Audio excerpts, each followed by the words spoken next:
Alright.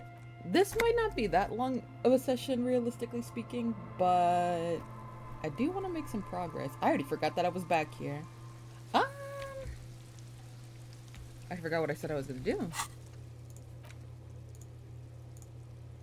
Oh, can I actually do this now? I still don't know my name, despite the fact the game literally... Okay.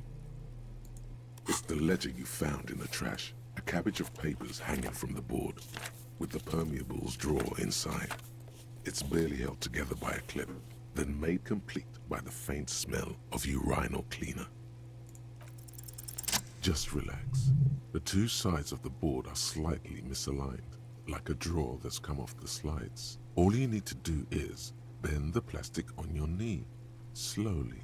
The slides snap back into place. It should be possible to just, without resistance or sound, the two panels move against each other. The compartment is now open. 2 ticket stubs and a handmade postcard. Oh. I'm not gonna do that. 2 octopuses are smiling, reaching their tentacles toward each other in the colored pencil drawings. The tickets permit access to the zoo in Revachol East. The aquarium costs extra. These let you go there, too. Thin wax paper has been glued to a piece of cardboard. Sounds like leaves rustling when you pick it up. You see violet flowers, floral patterns, patches of glue. It smells of chewing gum, apricot flavored, a touch of cinnamon, the end of summer. You think the label says tutti frutti. Familiar handwriting lines the inside of the card. Looped, round letters in a woman's hand. A young woman in her 20s. There is care, effort, and a smile, you think. Although that is not something you can read from someone's handwriting. Harry, it begins. You're already reading. I wanted to write you a letter so you can read it when you wake up. Maybe it will make you happy. Throw it away, please.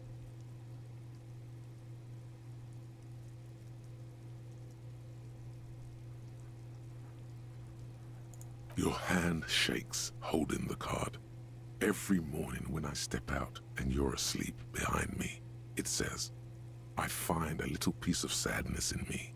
I carry it in my chest, down Voyager Road. Every step I take, it grows. By the time I reach the fuel station, it has filled me entirely. I step onto the light rail and look back. Sparks fall from the bow collector. I know it will be like this until late afternoon, when I get off the 42 and walk back to you. You. Every step I take will get lighter. It almost makes me run. Sometimes I do. I can't believe I met you. I can't believe the happiness I feel with you. You have a vast, vast soul, and I will always, always, always come back to it. Kisses, kisses, kisses. You feel the air sucked out of your lungs and the blood sucked out of your head. Everything around you gets dark. Small white dots appear. Sparks fall like snow from the bow collector. A streetcar distancing. You feel the ledger slip from your hand. No, hold on. To what? There's nothing. Detective, is everything all right?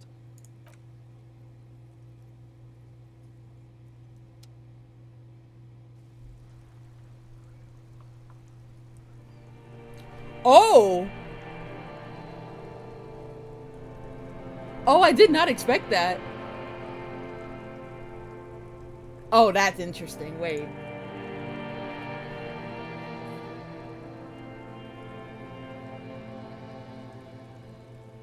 Oh!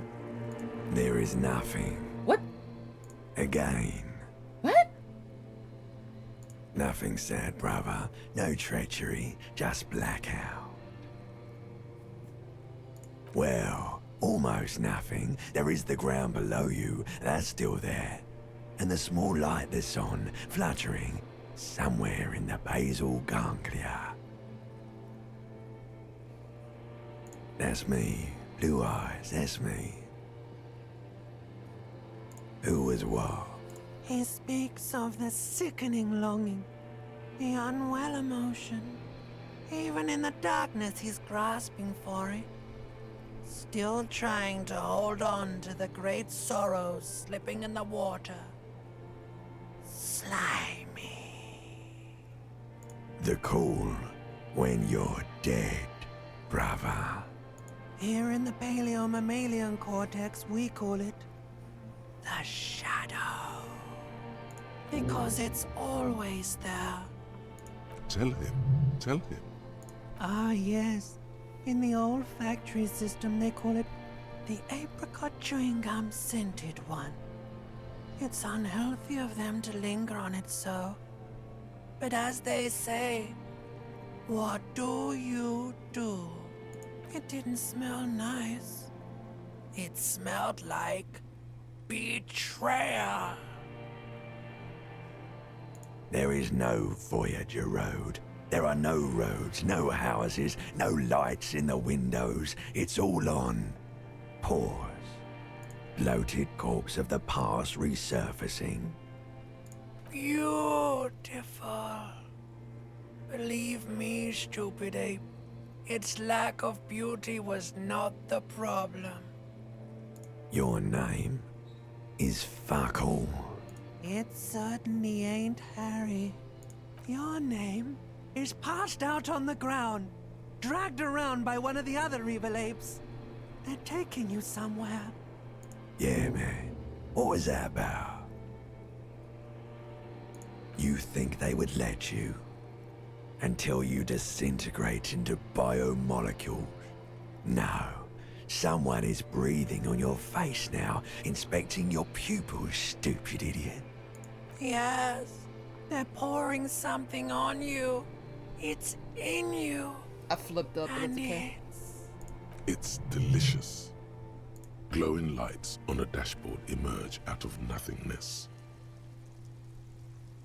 The upholstered cabin of Lieutenant Kitsuragi's motor carriage, seated in the driver's basket. The air is thick with leatherworks and heavy fuel oil. Cold water runs down your chin. Drink. Water. The water is cold, silvery, the stuff of life itself as it pours down your parched throat. The pounding in your head recedes. The darkness parts. Drink. You haven't drunk water in 2 days. Did you know the human body is not made to survive on alcohol alone? You need a secondary form of hydration. With greedy gulps, you down half a liter of cold water. Some of it spills on the driver's seat. The lieutenant pays no heed to it. What happened?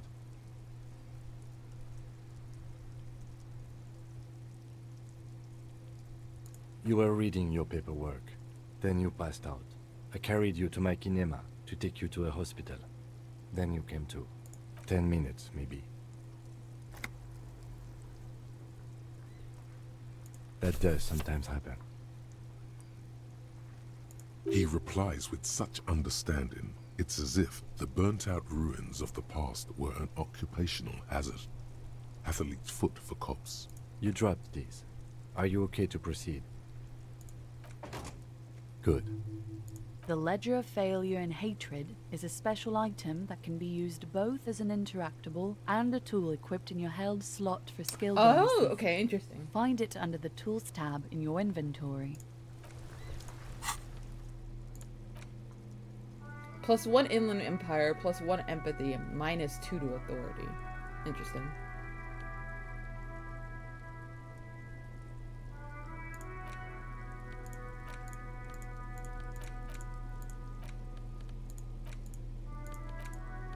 It's the ledger you found in the trash. A cabbage of papers hanging from the board.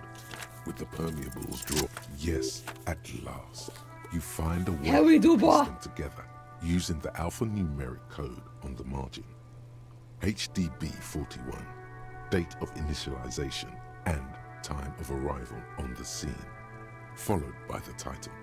For example, HDB 41120117000.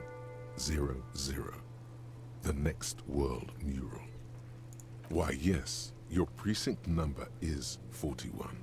Every last alphanumeric in the files begins with it. And these are your case files.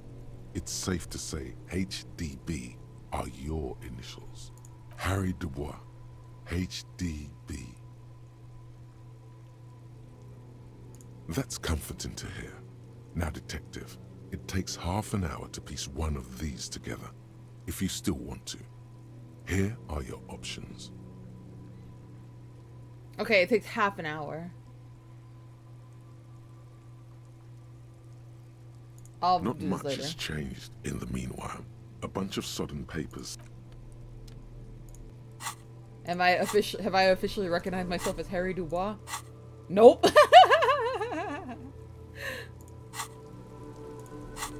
That's fine.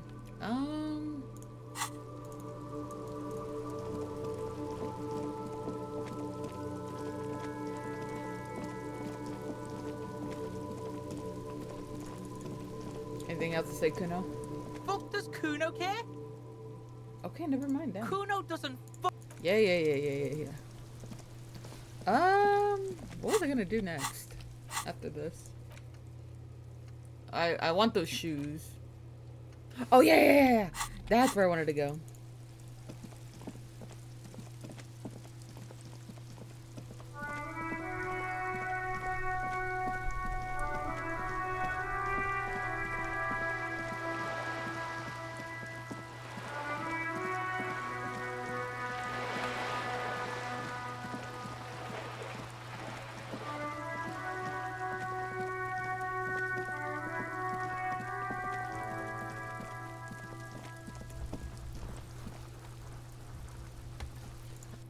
Let me save real quick.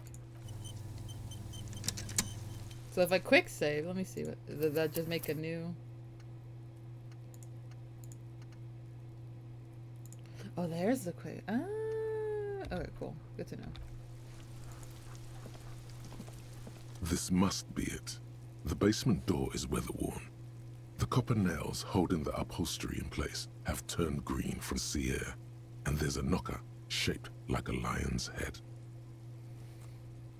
The Royal Lion, Guillaume's kitten. This knocker will last a lifetime and then some.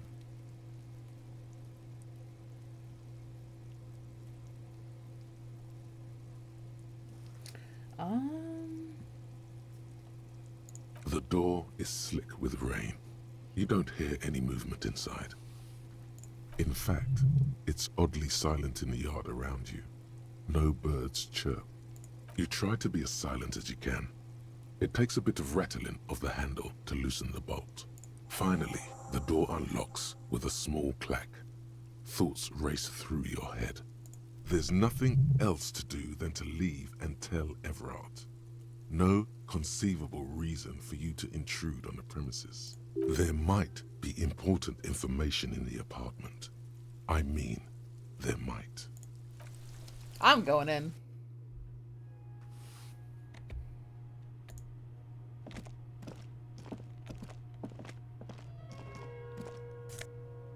Give me that.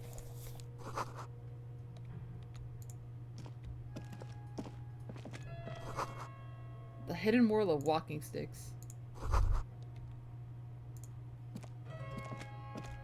This is the flag of Revachol, the suzerainty. This isn't just one sun, but there are little suns dancing around the big sun. This is the sevenfold sun miracle.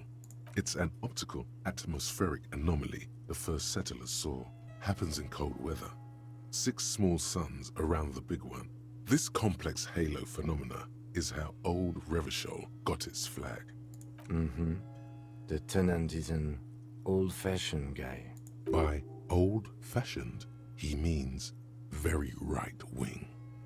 The flag doesn't seem to mind. It's just a colorful fabric with a sun sewn onto it. Like all feudal flags, it looks like a children's drawing. A row of mugs sits on the shelf.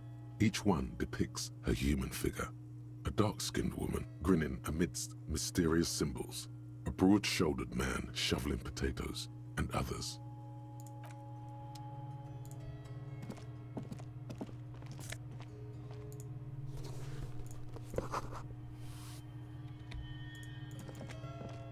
I guess I'll tap on the mugs. A row of mugs sits a little ring. Though cheerful, the images on the ceramic make you vaguely uncomfortable. There's something disdainful in the way the curves and lines of the bodies were drawn.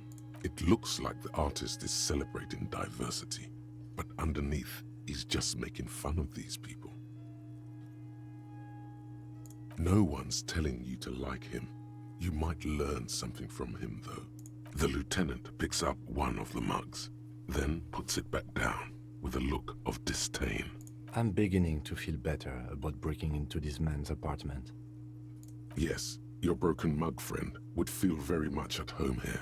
The same humor, the same mocking lines. There's the missing tin soldier. Whoever lives here might have used the Whirling's container to dump his trash. And now they've drawn the ire of the Union. The plot Interesting. thickens, as they say. An interesting little clue. Let's see where this goes. Clues have a way of magically connecting to other clues down the road. Who knows? I'm not expecting too much from this clothes in the trash lead either way.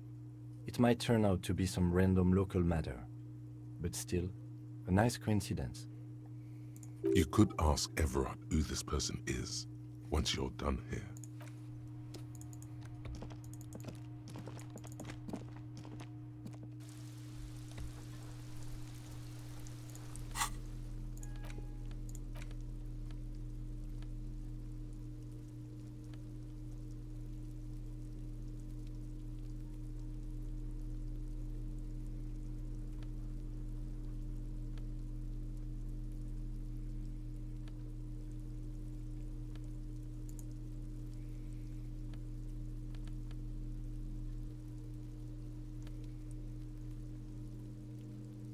What's my stats right now? This one.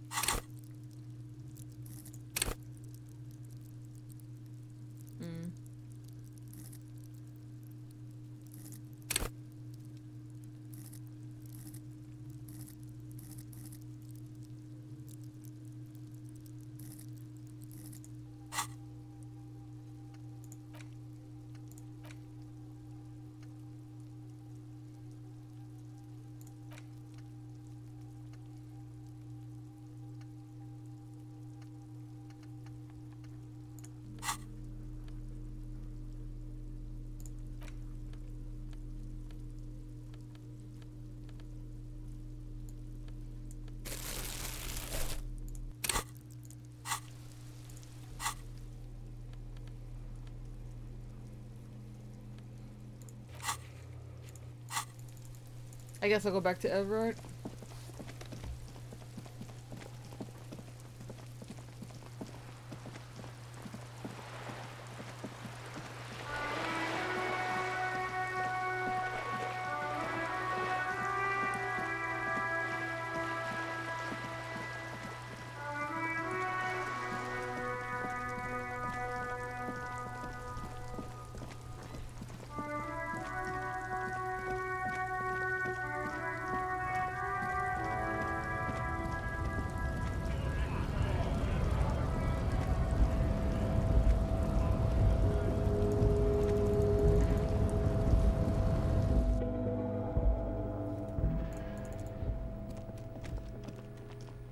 I already forgot how to exit here.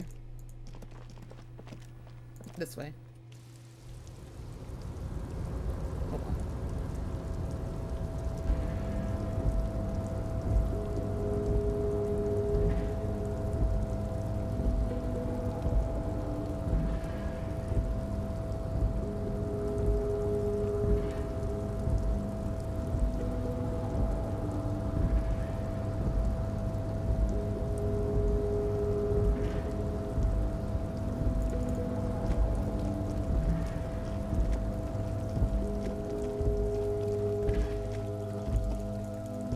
Wait, that's the wrong way.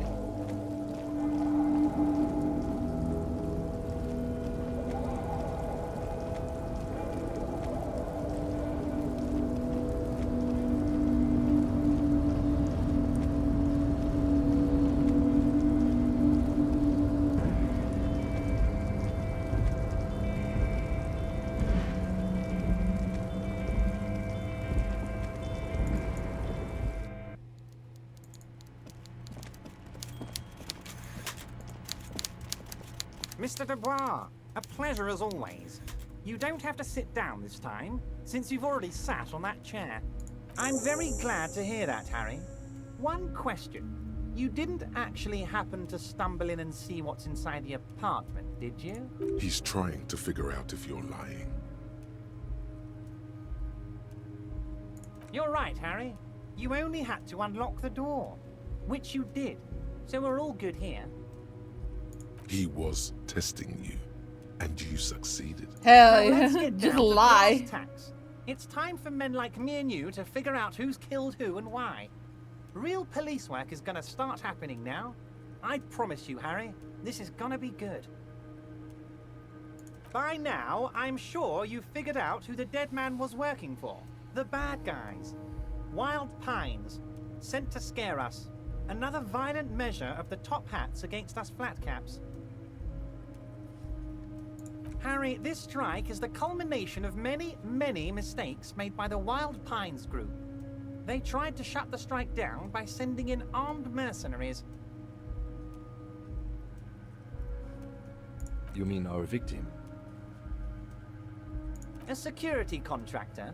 Can you imagine that? Workers standing in peaceful protest, united in the spirit of fellowship, and they send hired killers to mow us down with machine gun fire? He performs a motion as if spraying bullets from a machine gun. I'm talking beasts. Hardened killers from proxy wars in Yisut, Semenine, Saramaritsa, you name it, they've done it. Raping, killing, burning villages, killing little children for the Senorita Pineapple Company, Harry. Everything they did there, they brought over here. They want to turn Revachol into a third world slum. Honestly, the only thing they didn't do is kill the village elephant. Now, I haven't personally witnessed the brutalities out there. I have the luxury of staying in my container, you see. If I need to go somewhere, they just move my container. Yes, I'm an old man, Harry. My legs aren't what they used to be. Right. They lift my office with that big crane. It's actually very fun. You should try it. But enough about me and my fun container. The killers the company hired, I think there were 3 of them, all hardened commando types. One of them got downright suicidal, getting drunk, violent, a little rapey. Oh. Even their own negotiator couldn't control him. That's your boy, the one who likes hanging out and trees. By negotiator, you mean Joyce? Harry, what you need to realize is, we dock workers are not pushovers. We got grit, Harry. This whole neighborhood does. Push us hard enough and we push back. And when we do, we push to kill. There's a militant wing inside the Union. A group of people whose duties don't involve manual labor, but peacekeeping in the neighborhood. Making sure everything runs smoothly. That sounds a bit like organized crime. Uh-oh. They're like you guys. Idealistic people who want to make sure bad things don't happen. And if they already have, well, punishment must follow. Again, that sounds like organized crime. So these idealists killed our victim? One day Titus Hardy, leader of this peacekeeping faction, comes up to me and says, "Boss, socialist democratic fervor drove us to take it upon ourselves to kill this beast that was burdening the land." He probably worded it differently, but that was the idea. Sure sounded to me like they killed him. I gave them 2 weeks paid leave and told them to lay low to avoid retaliation. Aren't you worried we might arrest them for this? Oh, I'm not at all worried about that. These are not the kind of men who get arrested. They're Martinez boys, tough and gritty. I'd like to see the man who takes them in. Besides, I sent my lawyer girl to look after them. He places a lot of faith in that lawyer girl. Perhaps this is a tactical error. Anyway, Oh, they are simply fine young men, all 7 of them. Exemplary union members, always working to advance their position in the local socialist democratic movement. Core members. Old Theo used to run them, but things really kicked into gear when Titus took the reins and named the group after himself. Gotta love his initiative. Interesting. Who's second in command? They're almost all of them great guys, born leaders. Whatever happened, I'm sure they only had the best interests of Martinez and Revachol in mind. Work with them. Hell, interview them. But don't fight them. They really are just like you. Men who like beer, women, and some order on the streets. How do you know I like women? Oh, Liz is a bright one. I paid for that law degree myself, thinking it'll probably turn her all fancy. But hell, Harry, she came back a firebrand socialist. Sometimes she scares me with her zeal. Wait, the girl by the whirling, who was keeping an eye on you. Is he talking about her? Oh, and she also really likes gardening, I hear. In March? Strange. Anyway, let's move on. But of course, it's the least I can do for my good friend Harry. I'll do it right after we've concluded this talk. You can now go and tell Titus about this. See what he has to say. Also, Harry, here's 5 real. I'm not giving you anything. I'm just holding out 5 real. Oh, I wasn't offering it to you, just holding it out there. Brother. But I'm willing to share information. Was there anything else? No. Was it a good talk? I'm not sure we made much headway here. I was hoping we'd bust the case wide open. Heck, I even wanted to tell you what I really want to achieve with the strike. I don't know what happened, Harry. I wanted you to feel like Mr. Martinez. And of course, I also wanted you to find your gun. But it's like I can't completely trust you. Yet. Yes, Harry. It's like I can't fully trust you if you're not a man of the left. I want to, but I just can't. A man of the left. So you have to be a social democrat. He's been hurt too much in the past by men who aren't social democrats. You're saying that I don't believe you. You know how it is, company snitches, agent provocateurs everywhere. I'm barricaded in this fortress of mine, and I need to get a message out. Will you help me? And what would this entail? Once again, I require nothing unethical or illegal of you. You just need to my get lord. 2 little signatures on this piece of paper, and then mail it to my accountant in La Delta. It depends. I don't think what we just got from Mr. Clare was very useful. As I said, it weighs on me heavily. But once we get really talking, well, I'm gonna hand you the keys to Martinez, and maybe even help you figure out who's behind this killing. He's saying as little as possible, as vaguely as he can, deliberately omitting things. I'm glad you asked, Harry. The Union is going to build a modern youth centre in Martinez. It will be righteous. We're gonna get those teenagers off drugs and on roller skates. There's a nameless little street on the coast with some old houses around it. Most people have already signed. I just need 2 more signatures to get this mission off the ground, Harry.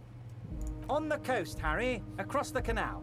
There's a cul-de-sac there, a little village they're calling it. A gloomy place. You'll find it. I trust your detective skills, Harry. They are just gonna have to deal with the construction noise for 6 months, and then they'll be living like kings.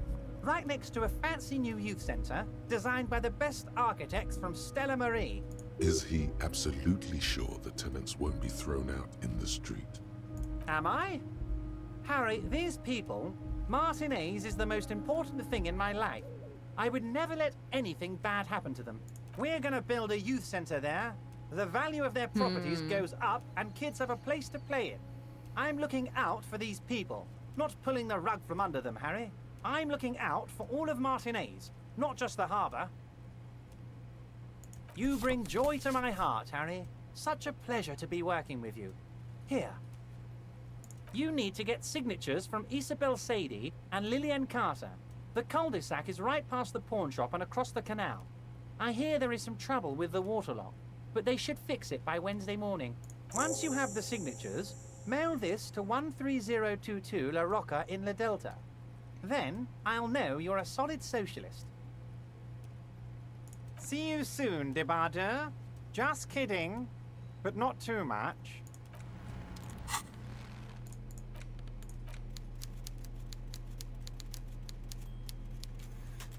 You take the legal documents out of the envelope, a 12 to 40 month construction period, and the zoning plan in the addendum. The youth center cuts into the ocean like the bow of some great modern ship. Apparently, it's going to cover most, if not all, of the street and the square between the existing houses. It's 3 stories tall. It's going to be awfully close to the already existing buildings, almost wall to wall, practically integrating them into the youth center. I'm no property lawyer, but it looks fine. I like the print size. They're not selling or leasing anything. It's not a perfect solution, but... How else are you going to build something?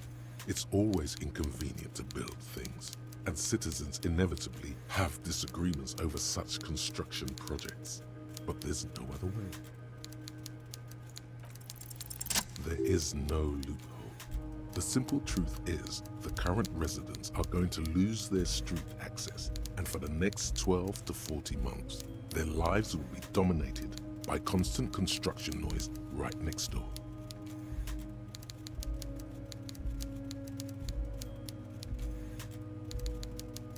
Once the construction starts, it'll probably take a few months, a year maybe, for even the most stubborn occupants to get tired of living like this.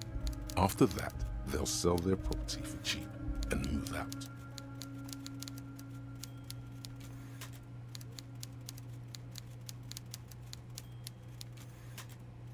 I should have seen it. Evrard probably has eyes on us, but we could try to get other people to sign this instead of those listed. Or you could forge their signatures yourself. By the time he finds out, we'll already be gone. However, we'll need access to the coast before we do anything. Evrard won't believe you got villager signatures if you can't even get to the village. You can try a forgery as soon as we can cross the waterlock.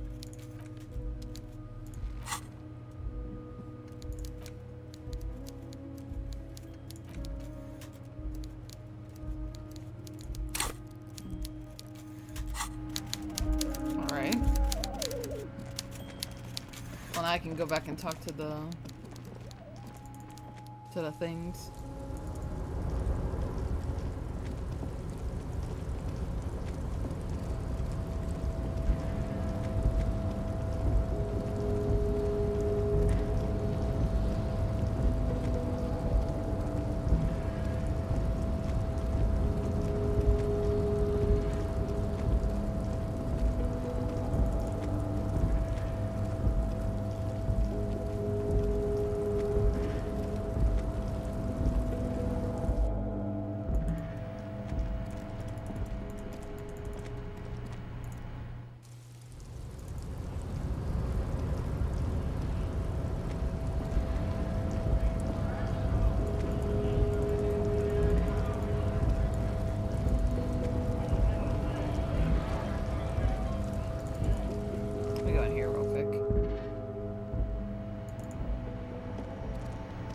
The tear machine stands in the corner. No, not there.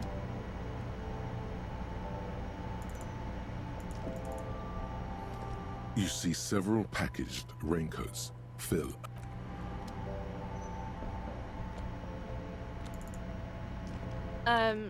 Is this about the questions again? Because I don't really know anything.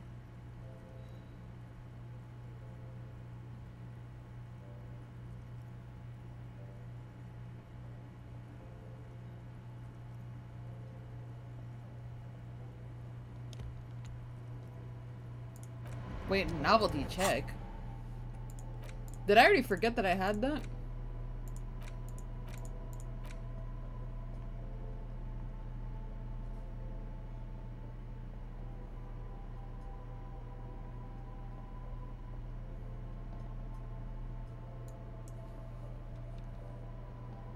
Oh, okay, well, I guess I'm... Wow. I didn't know you worked for the Union, sir. Anything else I can do for you? No, you don't work for the Union.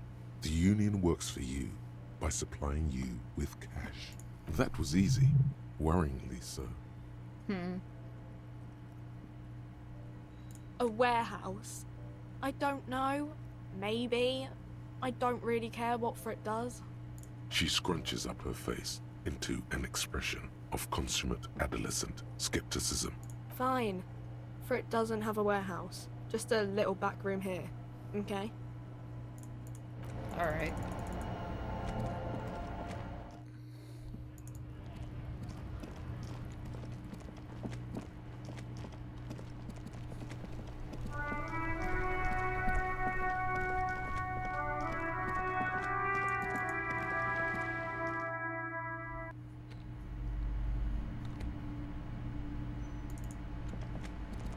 A small mountain of colorful board game boxes.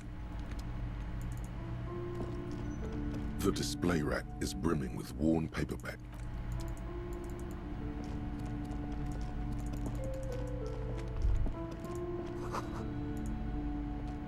Shelves filled to the brim with crap.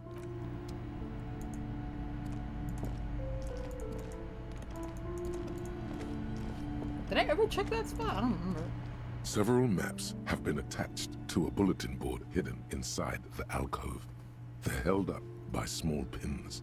The board has come loose from one corner. The maps look old and faded. Your eye catches a map of Insulinda, a map of Revachol, and a map of Martinez. It's not really a map. It's a tourist thing. A picture postcard with buildings on it, drawn from an isometric perspective. A date in the upper right corner says 48. Still, it's detailed. Could be pretty useful for scouting ahead. You see the jagged boxes of an industrial harbor, even the whirling in rags there. The north coast of a verdant island is shattered by the delta of a river. It is the River Esperance. Countless bridges put the shards back together, connecting city blocks to river islands. La Delta says a great artificial heart in the center, teeming with life forms and construction. To the east, rolling hillsides, Le Jardin, Stella Marie, the suburbs of Saint-Baptiste, swallowed up into the megacity. They sound rich to you. This is Revachol East. Houdon, it's somewhere to live. Not bad. Then there's Jamrock. It's bad. People shouldn't live there, but they do. Then Forberg. It's almost as bad, and much larger. Then Coal City. It's the worst. It's so small you can't even see it on the map. No, wait. There it is, north of Jamrock, the strip of coast next to the Greater Revachol Industrial Harbor. It looks downright despondent. It's almost Coal City, to be honest. No, this is somewhere to be. This is all you have. But it's still something. Streets and sodium lights, the sky, the world. You're still alive. I'm sorry, officer. The map of Martinez is the only one available. The other two are not for sale anymore. And besides, you could scarcely afford them. They're quite valuable, though they might not look it. The map of Martinez is 90 cents, though. That old thing? It's an out-of-date map of a tourist location that never was nor came to be. From when some design studio people tried to spruce the place up 4 or 5 years ago. They also renovated the horse statue, set up those coin-operated viewers, and designed the new street lamps. The place does not look like a successful tourist trap, does it? They didn't get that far, for some reason. A shame the project never got going. Would be nice if someone fixed Martinez up. All these ruins are bad for business. Always good to be informed of your surroundings.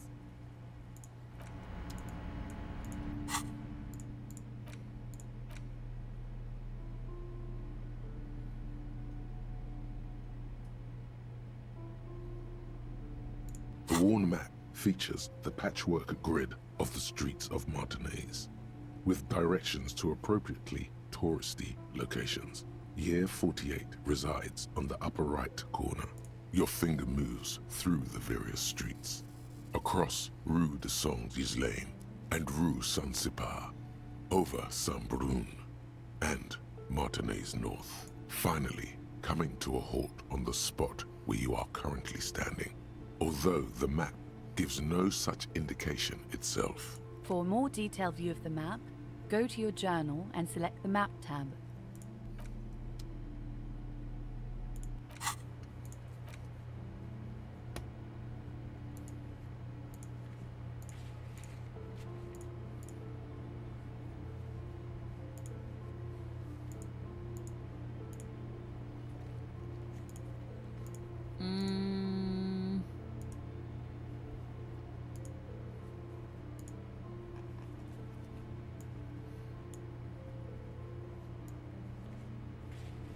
I do not know why it's like weird when I try scrolling this thing. I guess I'll do it like that instead. Oh, yeah, I should probably go back to that.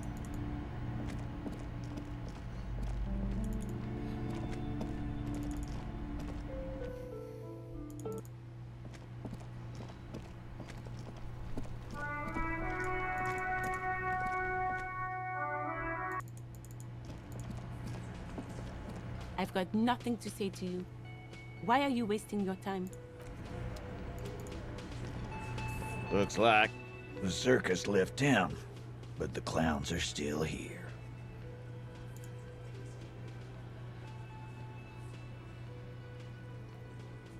Oh, so you went and talked to my mommy, and now she's making me play with you. Is that it, lawman? And what's gonna happen if we don't? You're gonna go and tell on us?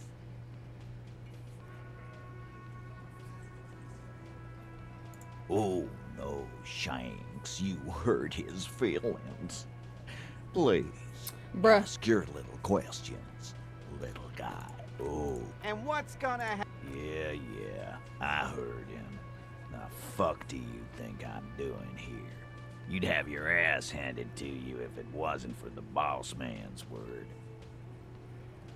Let me state this very clearly, Capo. Hello, officer. I'm Titus Hardy, and these are my boys. Hardy boys. How may we assist you? But having Everard back you up like that did seem to have some effect.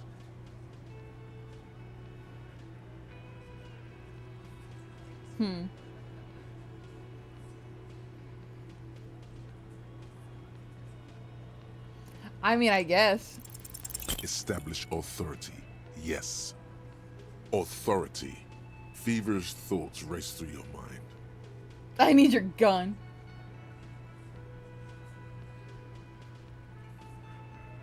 Stop shitting your pants. You don't need to know, all right? We took care of it. The law handled it, all right? Yeah. Aren't you listening? It's done. Finito. No, asshole. You're nobody. I'm the law. Stop yelling about the goddamn law in my establishment. We get it. You're all the law. Let's just all cool off. We had some questions, that's all. This is so fucking stupid. Oh my god. Well, now I have to go fucking back and be like, your fucking booty bitch fucking didn't want to help me. Your butt buddy.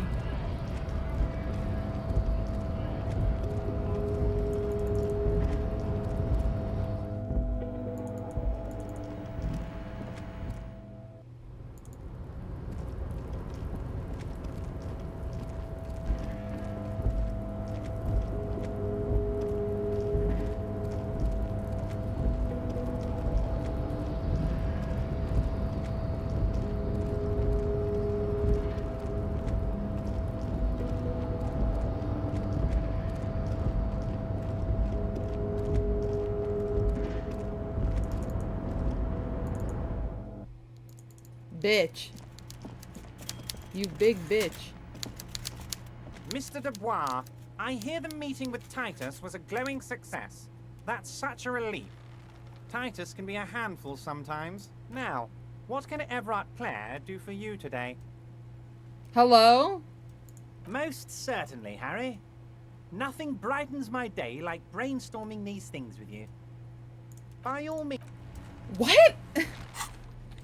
What a great... what? Oh my god.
Oh, well, I should be able to do that. God damn, bro.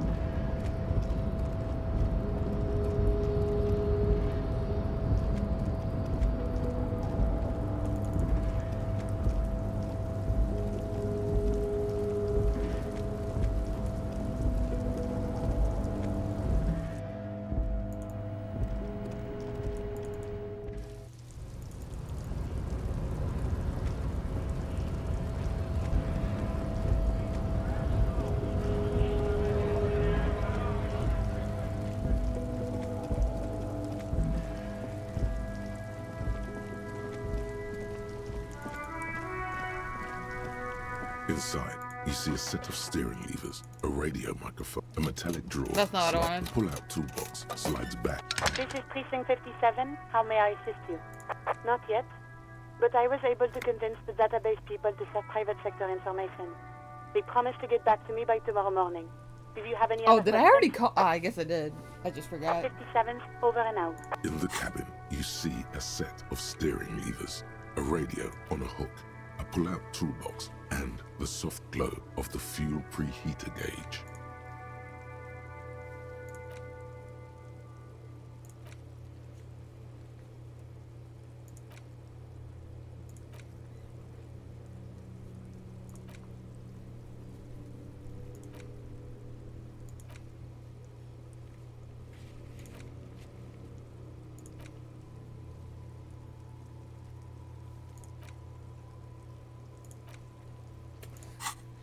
I mean,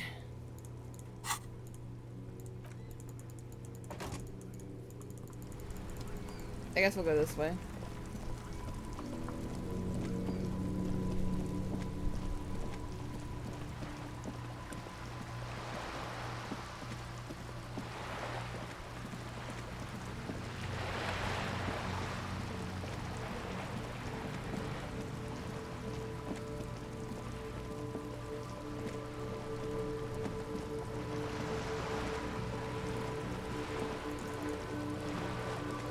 You're back.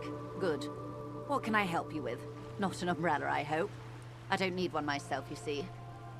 Sadly, I need this one myself. It's hydrophobic, repels water, almost magically.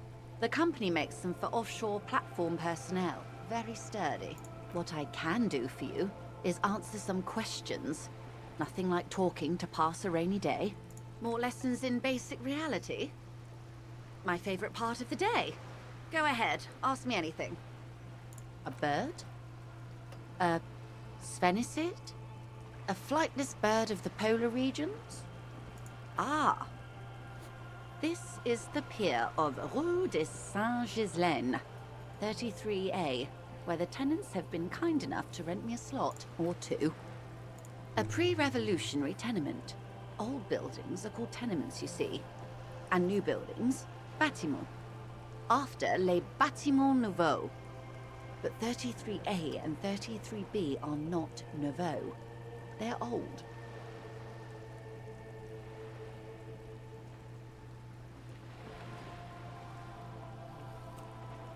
This one used to be 8 to 10 stories tall. A real high-rise by the standards of the last century. Built to mirror the skyscrapers across the bay in the Delta. That was before the war, of course.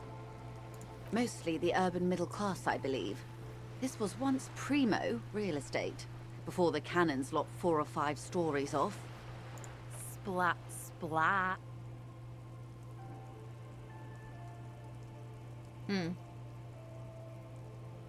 You could be wrong, but from here it appears as if she's running the brush across her throat in a soaring motion. Wonderful.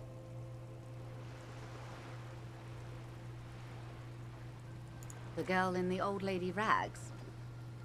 Looks like a sullen and rebellious member of a teen infraculture. Yes, you and I belong to the supraculture. We're common, the herd. The music on the radio, the food in the chain restaurant, those are all too popular for the girl in the old lady rags. She prefers a fantasy world, an infraculture with its own dress code and vernacular. It is an illusion, I'm afraid. There is no refuge from the supraculture. I can't. That's how simple it is. One may dye their hair green and wear their grandma's coat all they want. Capital has the ability to subsume all critiques into itself. Even those who would critique capital end up reinforcing it instead. All right. What next? Suddenly, you're not so sure you're part of the supraculture. And what would that be? Disco! I can see that, yes. I dabble in those dark arts myself. Dark arts? Not so long ago. I assure you, it was a thoroughly supracultural phenomenon. All permeating. Downright mandatory. Nothing infra about disco, baby. Those days are long behind me. And even in the early 30s, I would say I was more of a new girl. Disco was a minor, but still enjoyable facet of the whole thing for me. The new. A cultural era. And the name of the decade it ravished, the 30s. It came out of post-revolutionary Revachol. It was ultra-liberal.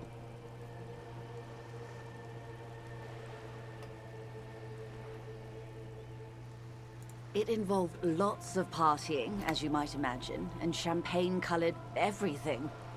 By the looks of it, that would have been when you came of age. Now,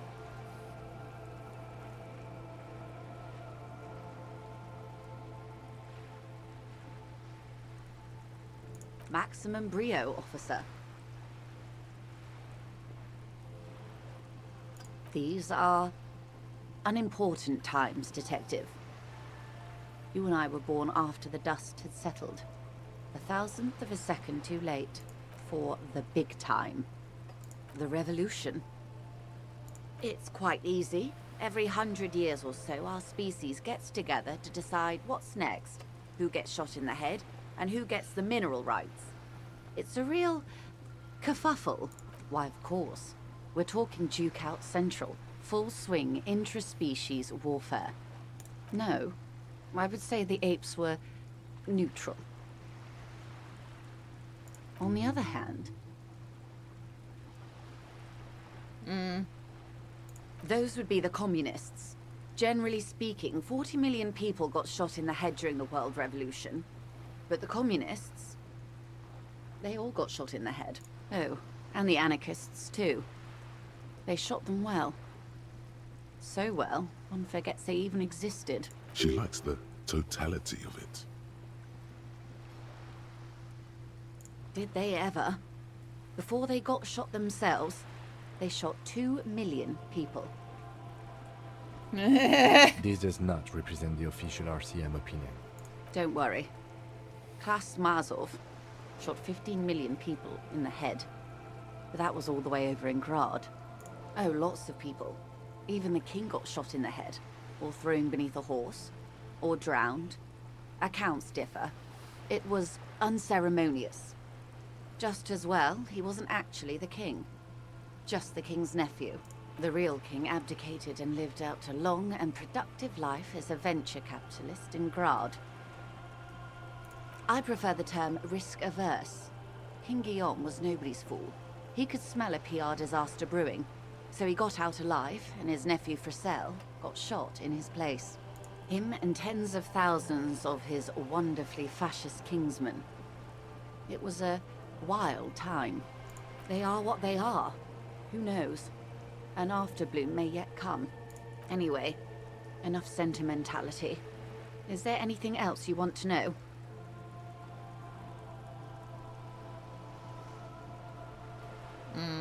Glad to have been of assistance. Why, yes I am. The boat? No. It is called Cor de Leyte 19 because that's the type of sloop it is. It's a pleasure craft. A 19 pacer. It also happens to be rated for Category 1 racing. Though these days I mainly use it for business.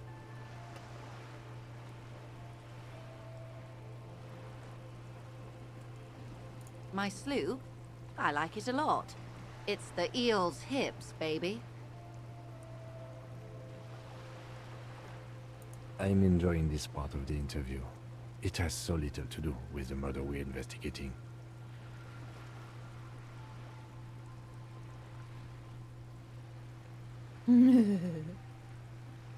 Good. You have. And how did you like Mr. Clare? Finally, time to choose sides.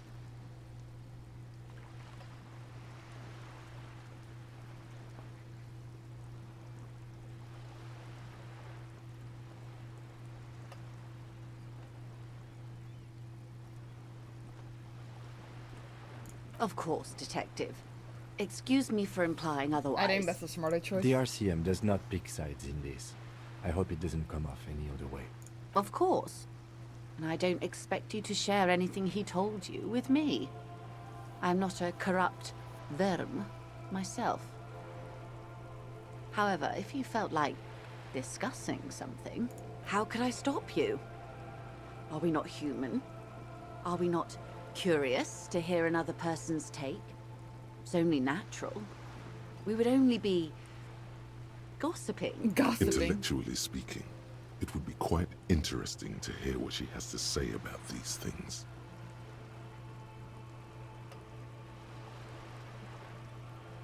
Oh. That's so helpful of him. The lieutenant looks at you, and you can swear his jaw muscle is trembling. He's able to contain the anger and surprise. Unconventional police officers sometimes lose their guns. They then go around and tell people I'm sorry, Kim. to gauge their reactions. It's all part of detecting. Incredible. Simply incredible. And how is it going? Has this detecting produced a gun? Did he now? Well, then it should be any day now. Unless, of course, he's lying to you. Anyway, was there anything else you've heard? Perhaps he is. A referral, you mean? I take it this was for someone in the RCM. Don't answer that.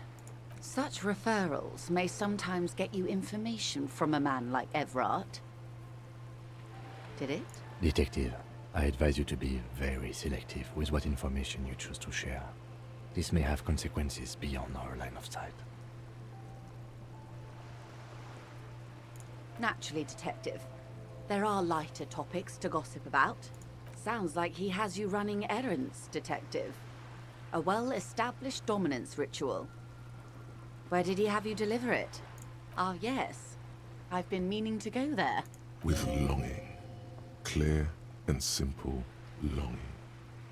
Strange. Why does she want to go there? A youth center with Edgar Clare's statue on top of it. Go ahead. Help him.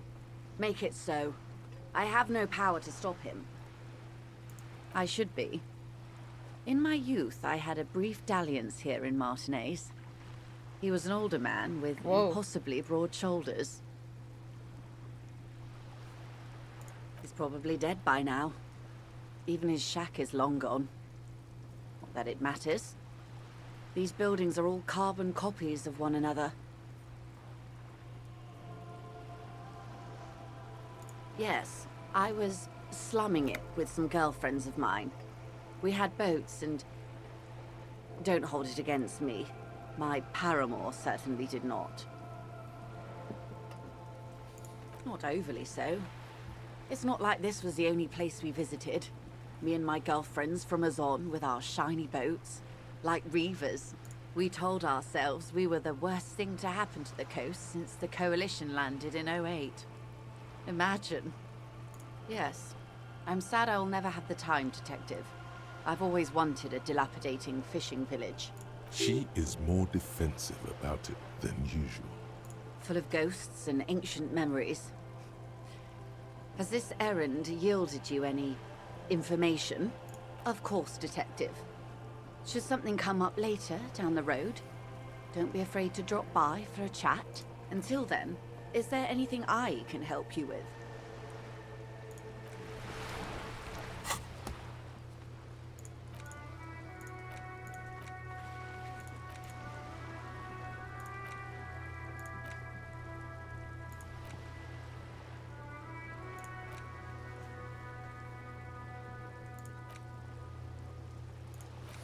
God damn.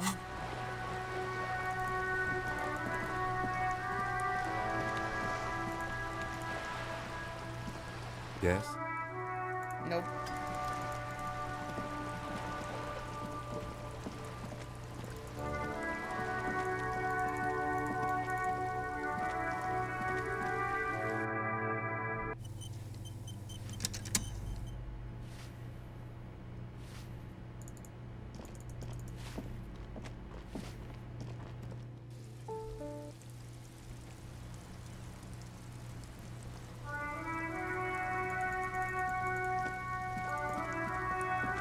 Hello again, officers. Have you come to admire my mural? Ooh. Not only have you found my address, you've discovered my biggest secret. I'm a coal miner. She does have eyes that seem to be smeared with coal.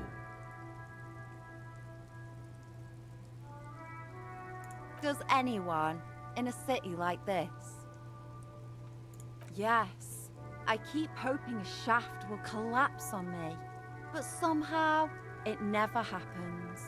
It doesn't have to do anything at all. Nothing does. Like me. Right now, I'm doing nothing at all. The inspiration will come to her once hell is set loose on the streets. It's too calm right now. Shoot, Piggy. It's what you do, isn't it? Thanks. If only I had my gun.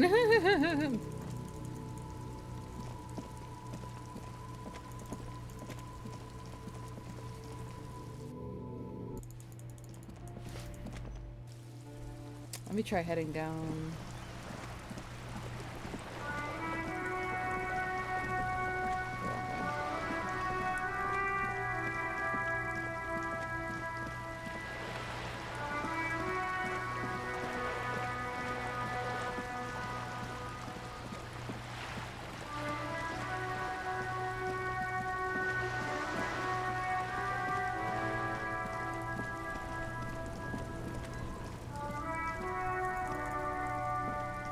Wait.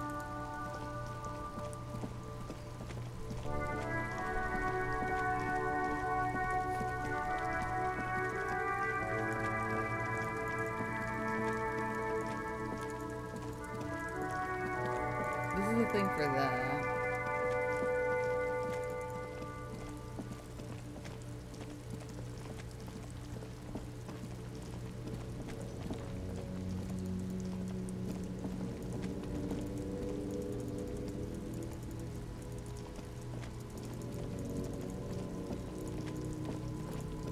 You see a Samaran street vendor surrounded by a motley assemblage of goods. When he realizes you're looking at him, his face breaks into a wide, welcoming grin. The name Sileng is embroidered over his breast pocket. Happy shopping, officer! Everything's cool here.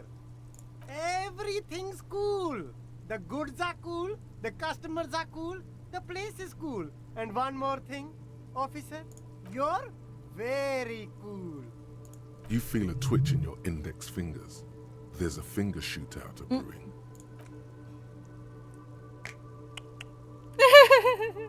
Don't shoot, officer. Have we got an arrest here or just a shakedown? Good one, officer. You're a funny guy. Now, what can I do for you? Give me your money. I need money. Then fire away, officer. Finger pistols, 9mm. Persuade him to give you some money. Only the coolest goods in Revachol. I've got sneakers, speakers, extremely comfy pants too. Try them on right here.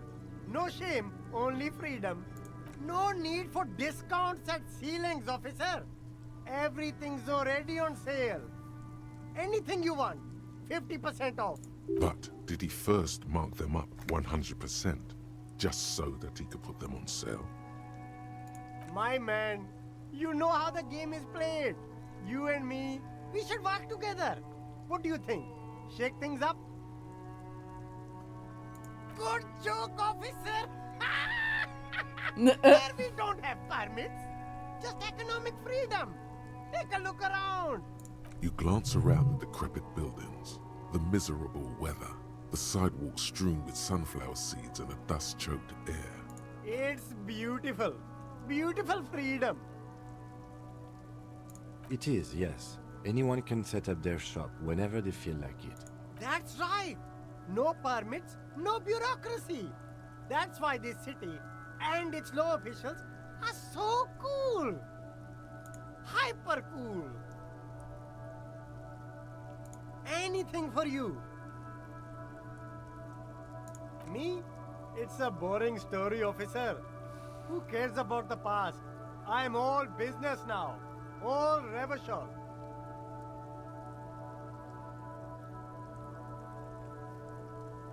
This man probably comes from Seaguy, sometimes known as the Apricot Suzerainty, an archipelago in the Samaran Isola. Very cool. I like your style, officer. You mean these delicious pre-packaged shelf-stable meal kits?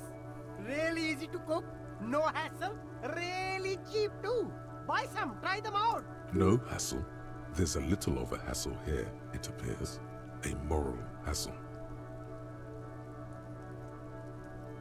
It is! Practically free.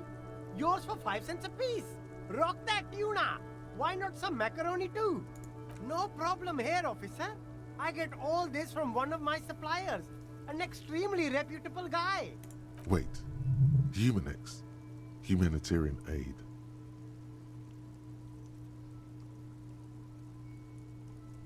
What? A convincing performance. Bravo. Look, officer. I'm just a retailer. You'd have to talk to my supplier if you got questions about the supply chain. That's how the game works. Interesting. Humanitarian aid macaronis. Start with a little compliment, then work your way up from there. This is about business, remember. Oh, okay. But why, officer? Think of it as an investment. An investment? What kind of investment?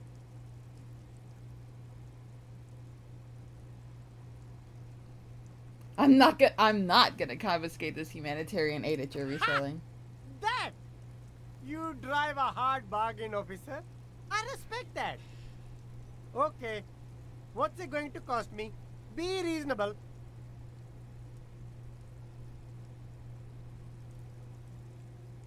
I have real. But also. Sounds like a fair deal all around. Okay. Corruption.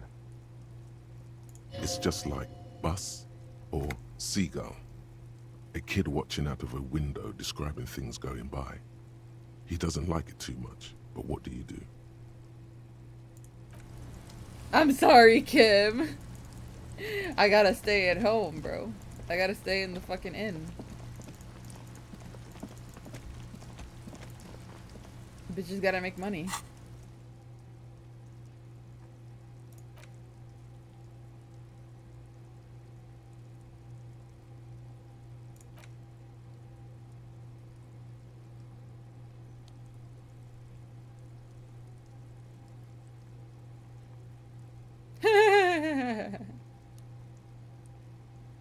And you need to snap your fingers at people as you do.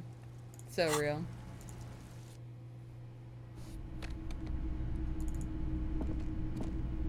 Wow, a very large red t-shirt with an impressive print stands out from the other garb. Oh yeah, the print depicts a muscled man striding toward you, a giant sword in each hand, encircled by burning embers. Behind him is a cluster of cabins engulfed in flames.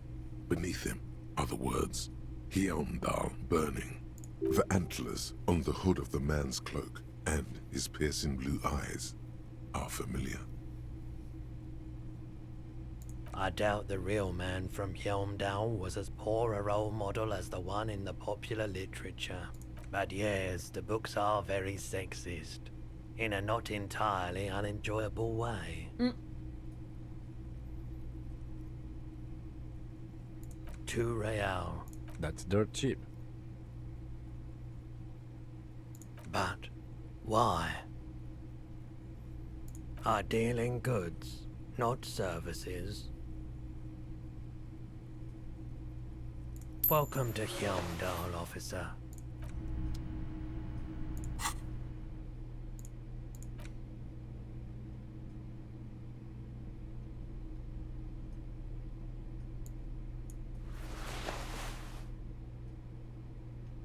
Too old for this shirt.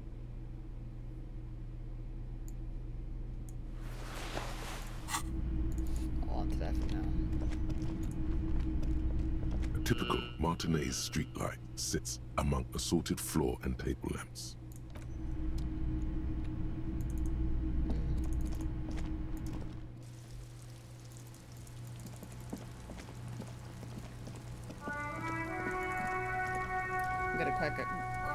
I'm gonna grab a quick snack, and then we shall see where else I go from here. Alright, we're back at it again. Oh!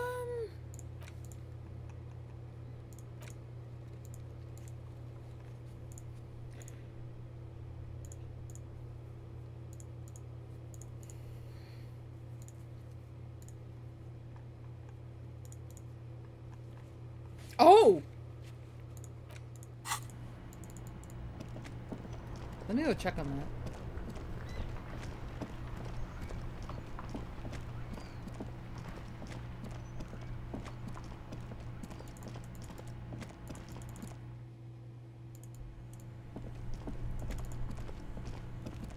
This orange machine is dead still.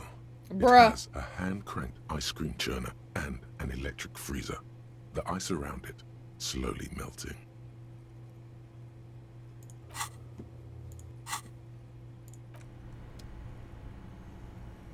This orange machine is the ice squeaks beneath the pry bar. You think you've got the bar jammed in there pretty well, but the lid simply won't budge.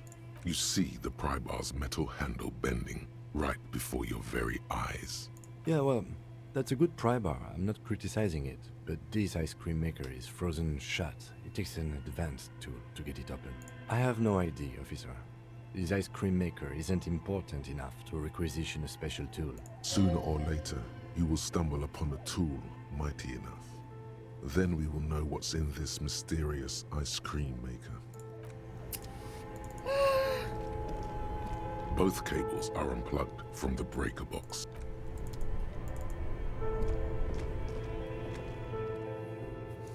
I don't know what to do.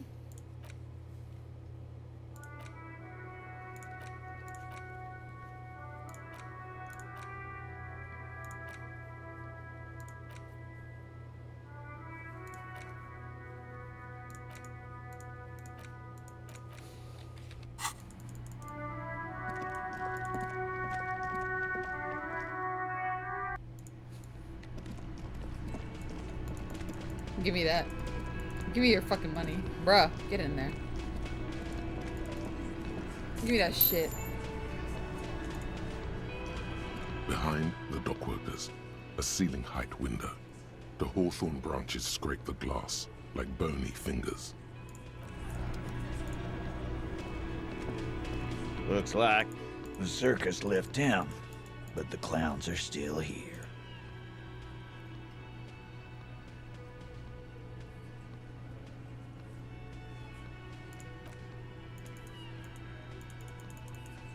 I mean, I guess I'll just talk to Elizabeth right now.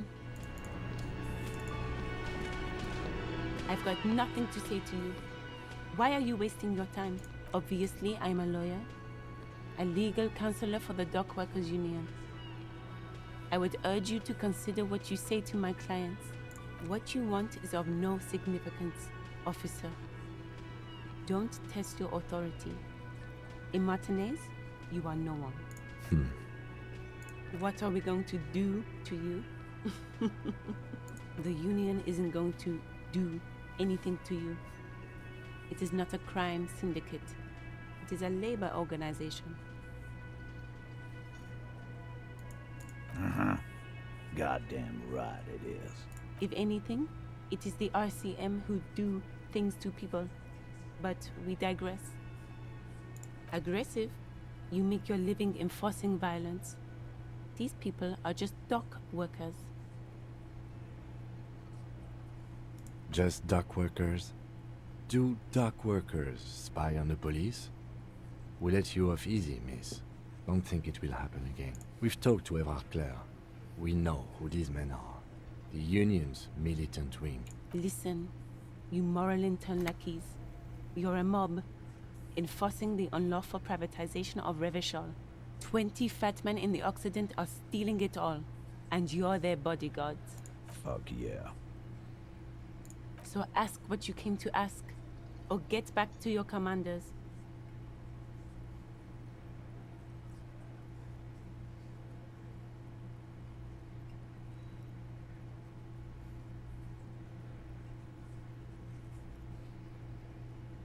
No one is emotional here. Do your job. Ask your questions, then leave.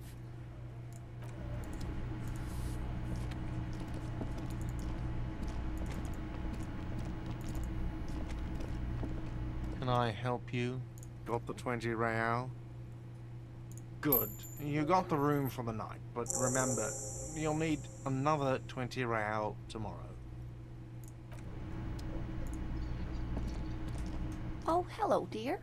There you are again. Oh, dear. I'm not sure where to begin. Well, his expression is slightly grumpy, but his eyes are always bright and curious, like a small boy's. And his palms are quite coarse from all the field work, but he's quite gentle.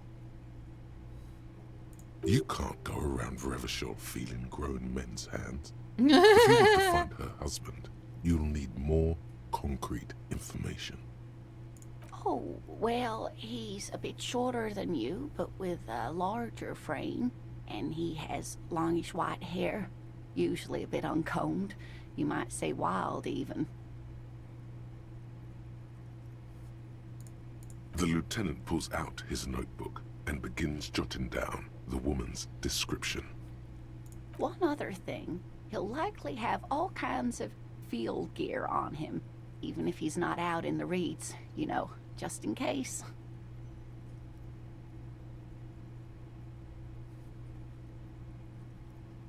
We'll be celebrating our 16th anniversary this autumn.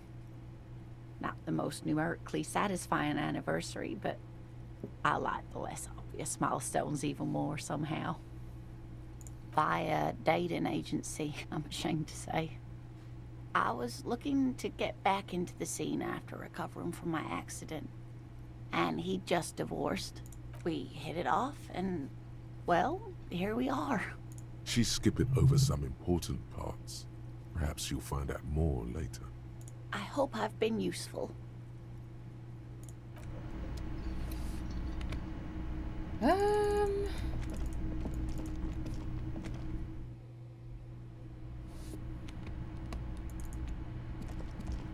The door is closed. This door can only be opened with a key or from the inside.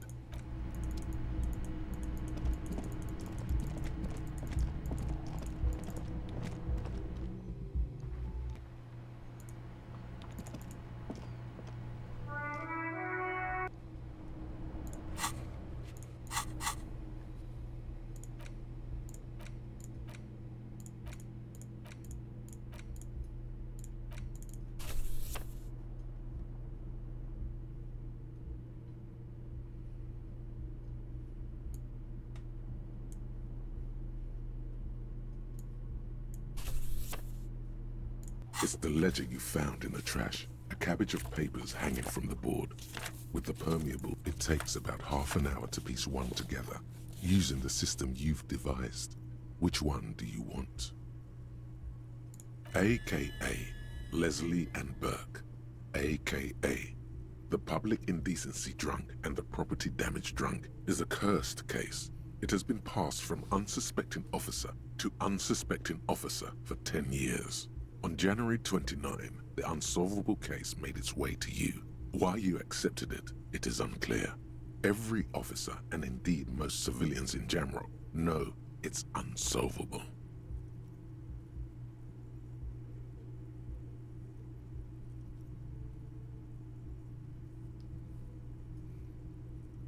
Leslie will always take his pants off when he's drunk. Burke will always trash everything. It's just what they do. It is their nature. You cannot change the nature of a man, and you can't lock them away because public indecency and small-scale property damage are not punishable by incarceration.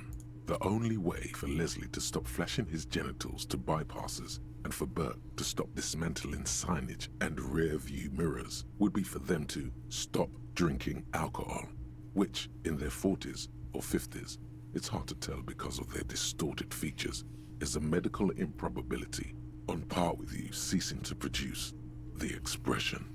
You would think that, but you're wrong. Where's the fun in exposing your genitals or breaking stuff in your own home?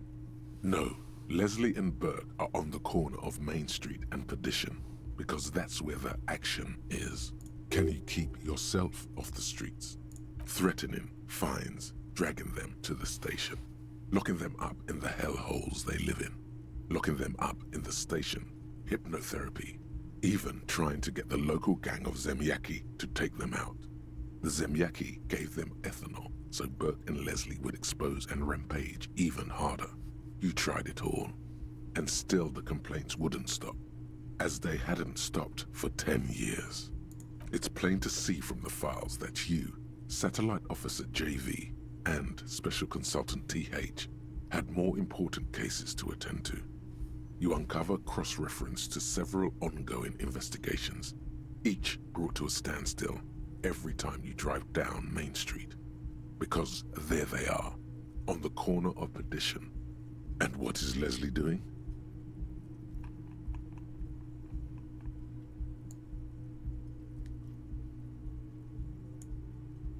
Good, you're learning. If the files are to be trusted, that's all there is to it. That and Burke breaking things, and the fact that they're both drunk. But then again, so are you. The case becomes considerably less comic one day, when Burke takes a swing at your ledger. He must have it confused with the property he likes to damage. But the joke's on him. You're drunk out of your mind on potent Pilsner. You slam the hardened plastic board in his face. Then you proceed to beat him unconscious with it. In the process, the ledger sustains damage. The compartment within, reserved for permeable documents, is jammed shut. You stop your assault on the now unconscious Burke to open it, but are unable to do so. The officer began to cry, reports Leslie, who, at this point, is tending to Burke. He came at us, and at us. I think he was trying to kill Burko. While trying to kill Burko, you slowly come around. The permeables compartment is open. You've smashed it open on poor Burko's kneecaps. The good news is, Burke can't walk anymore. Can't get out of his apartment, an invalid. Oh my lord. With Burke to tend to, Leslie cuts back on the indecent exposure. Maybe he flashes his genitals to Burke. Who knows? But both drunks are off the street. The complaints stop. The unsolvable case is solved. Which is also why the officer responsible narrowly escapes a disciplinary hearing. The end. Do you want to read another one? Not much has changed.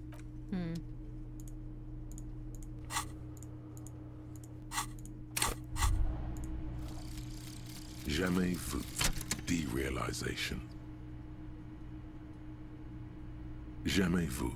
The opposite of déjà vu. Not already seen, but never seen.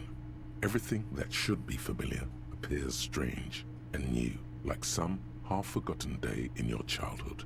Only now. That's the feeling you've been having. And for who knows how long. You should go and ask choice messier about this. What world are we in? This is a fundamental question.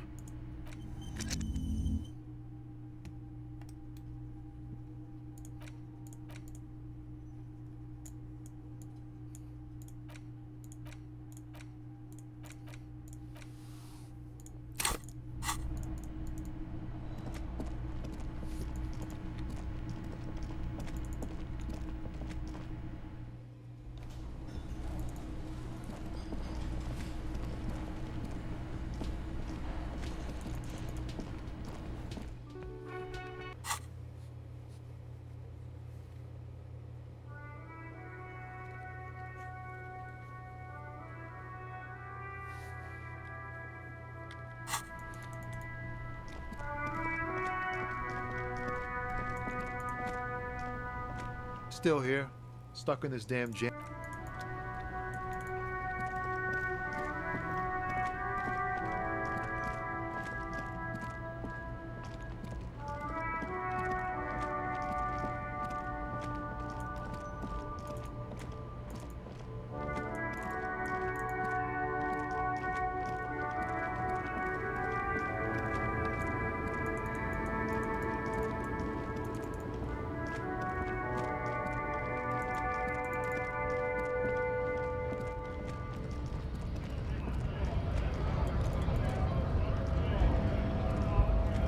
Right to work! Right to... Nope.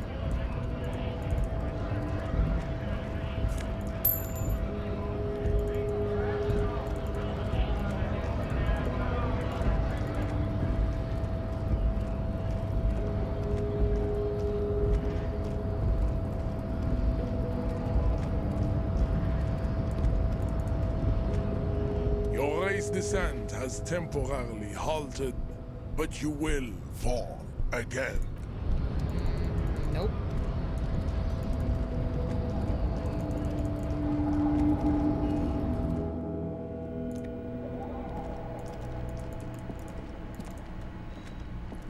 The file cabinet stacked of drawers.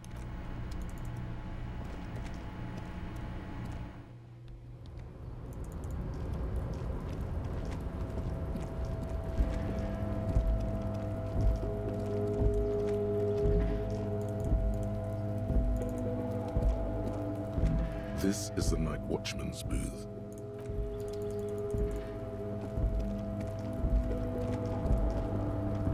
I mean, I guess I could try talking to Renee again, but like...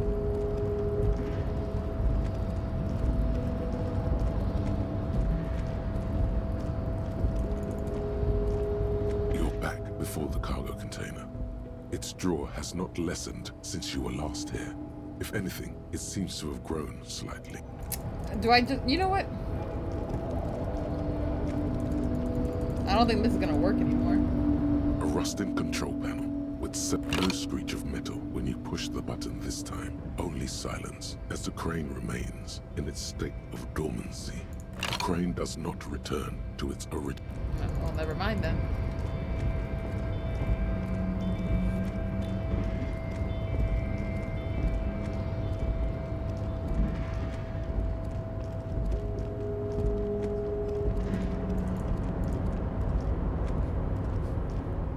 Mister. I knew you'd be back to talk with old Leo here. Yes, I did. Yes, I did. It's like Lady Larice said when she opened a bathhouse in the basement of my apartment building. They can only get so far before they're aching to get back. And lots of folk really did keep coming back. Sure, mister. Absolutely. I'm always willing to help out nice fellows such as yourself. Oh, yes, yes. I leave all kinds of notes for myself. That old head of mine ain't so good at keeping things in no more. I almost forgot about the borscht.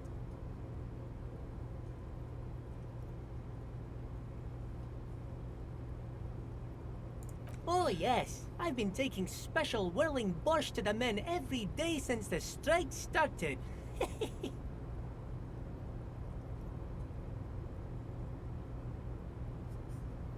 It's very, very good. Makes a man feel so warm and happy. I feel like I could take on Mr. Renadan's boar dogs every time the lunch is done.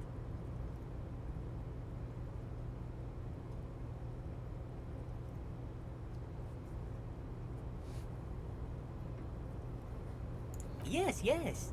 I'm taking it to them. The borscht keeps them happy and in fighting spirits. Makes you all warm inside. They brew it in the whirling in rags.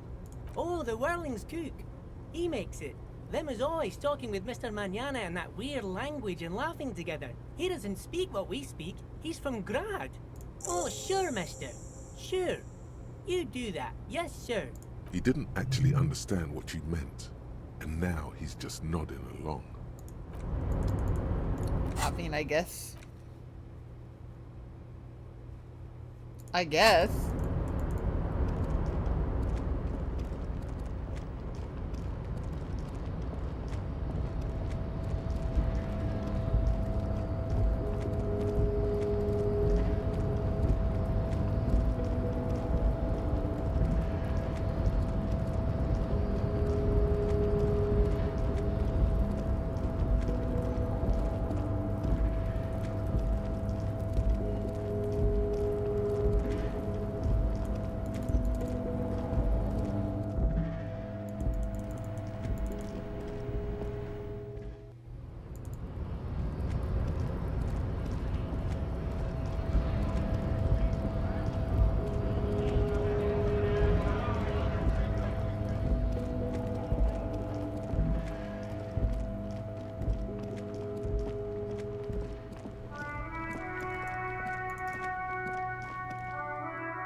The man ponders his cooking utensils and gives you a little nod, acknowledging your presence.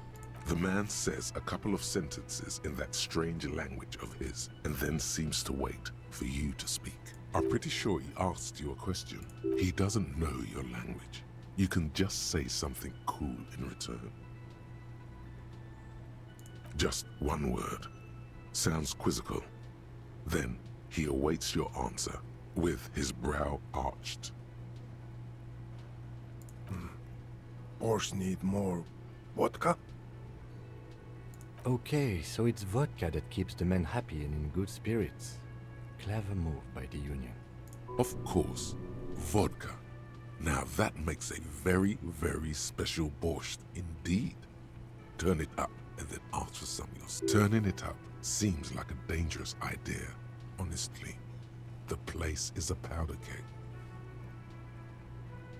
The cook gives you a long, disappointed look, then turns the stove off and seems to wait for you to speak.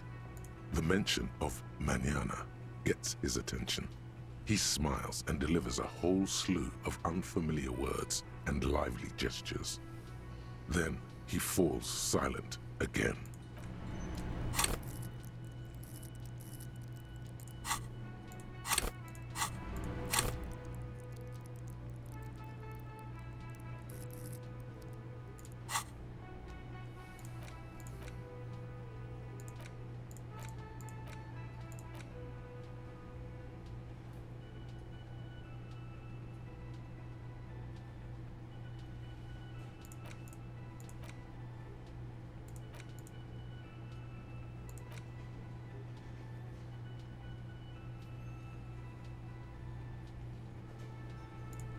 I'll hold off on using my level up right now.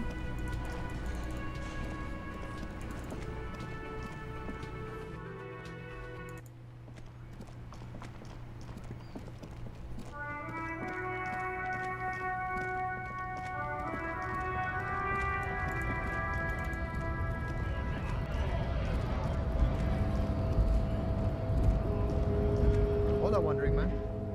How can I help you? Yeah, the janitor who gave me the key to his apartment said the guy's a bit of an asshole.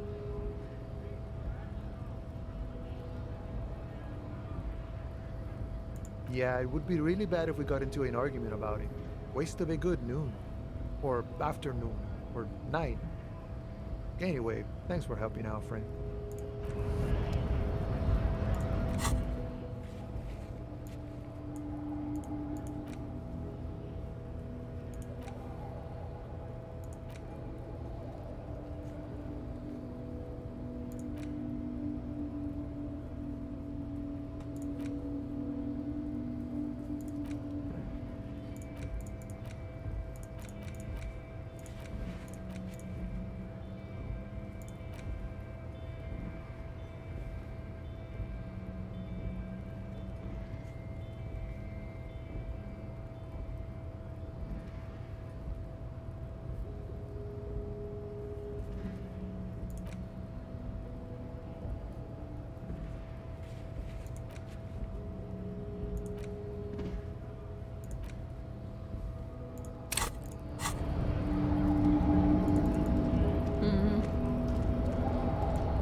Who else can I even ask about the tattoos? That's the question.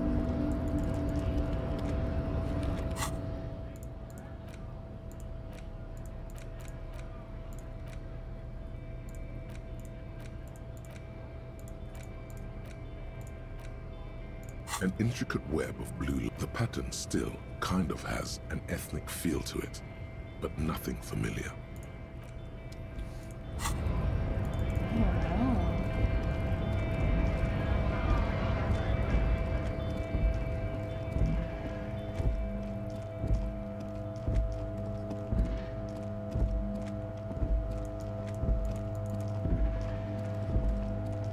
Inside, you see a set of steering levers, a radio microphone, a pull-out toolbox. Nope.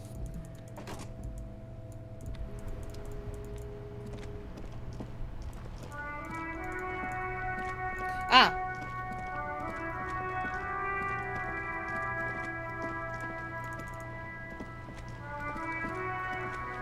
The purity of snow always reminds me of the purity of a man's soul. If he's got principles. Yes, the Debardeurs Union pays me to stand vigil during the nights. Not out of any political allegiance, mind you. I'm an old man. Don't sleep more than a few hours every night anyway, and money is tight. Yes, it does. Unfortunately, I wasn't working that night. Been on a 2-week leave since last Monday. No one. The boss has been on man since last Monday. There's no other guard. It's just me. No one has been guarding the container yard since last Monday. Yes. It's not actually an issue. I mean... Look, officer. The container yard doesn't actually need a guardsman. Never had one before, René. Monsieur Claire had that booth built specially for him. It's mostly decorative. The possibility of someone being in there is enough to discourage any ill-minded individuals. Evrard created this job for René because he knows the Royal Carabiniers' pension of honor and PTSD isn't something a man can live off. A decorated Kingsman collecting tear reflects bad on the whole neighborhood. His words. It's not charity. Not to me.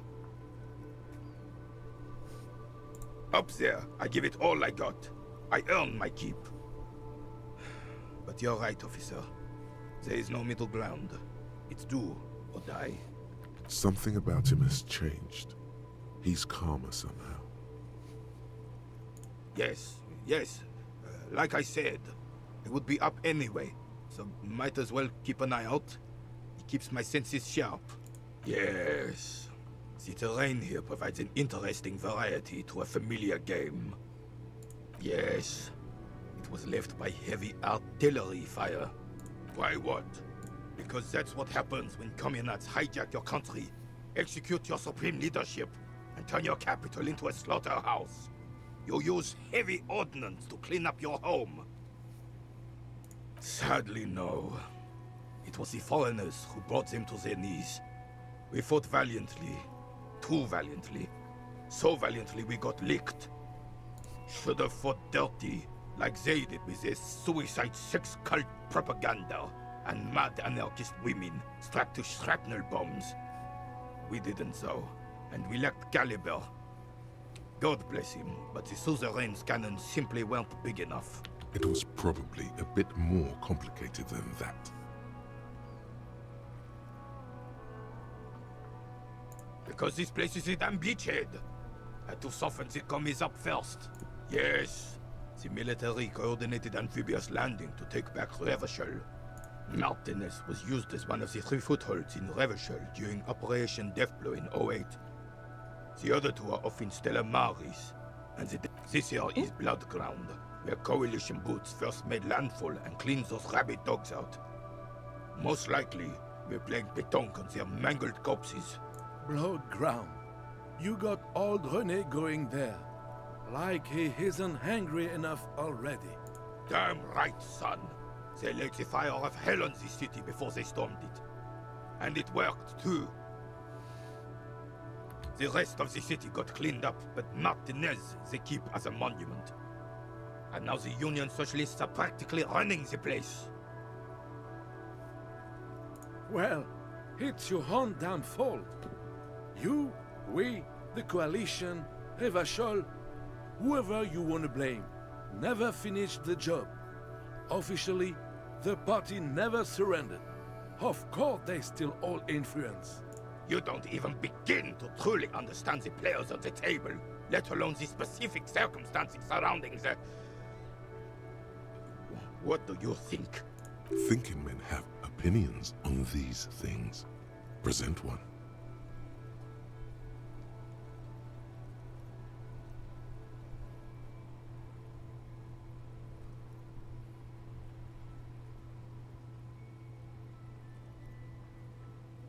They are not.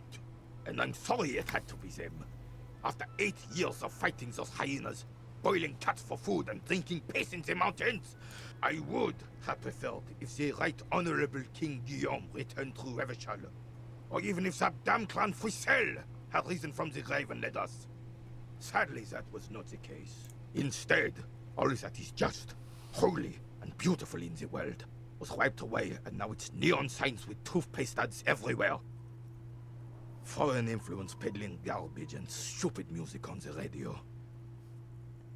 This is just what the commies wanted. This was their plan all along. This is what they wanted to replace the role of the suzerain with.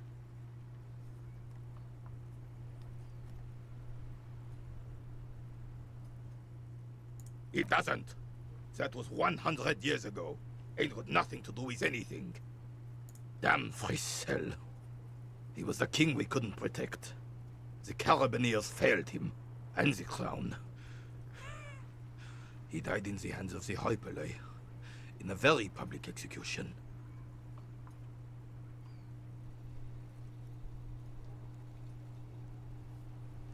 He slouches as he says that. It makes him smaller, admitting they left the king to the mob. A true king in both blood and mind led Revachol before Frisel. He would have been better, but the damn commies drove him into exile. Wait, Joyce said William ran, and his nephew, Frizzle, was shot in his place. This is communard propaganda. Guillaume would never do something like that. He is Le Lion.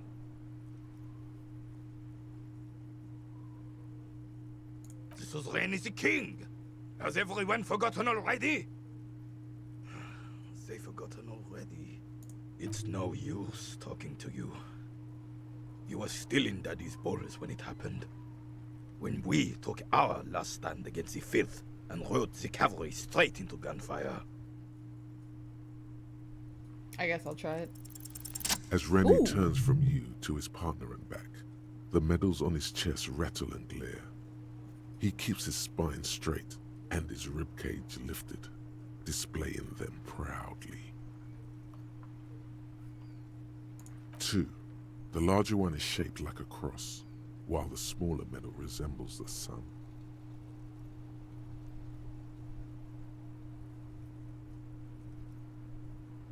A crowned head in front of 2 crossed rifles. The medal hangs from a blue striped triangle. It's the Croix de Bravoure, Cross of Valor.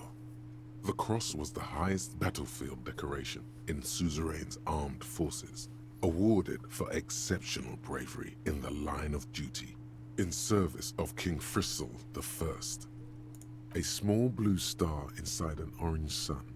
It has the word Valiance written below. The setting sun was a decoration used to distinguish seasoned combat veterans in service of King Frisel I during the Revolution. For bravery. Oh! For doing my duty in the heat of battle. For looking my mortality in the eye. When men like Gaston here hid in the bushes and shot themselves.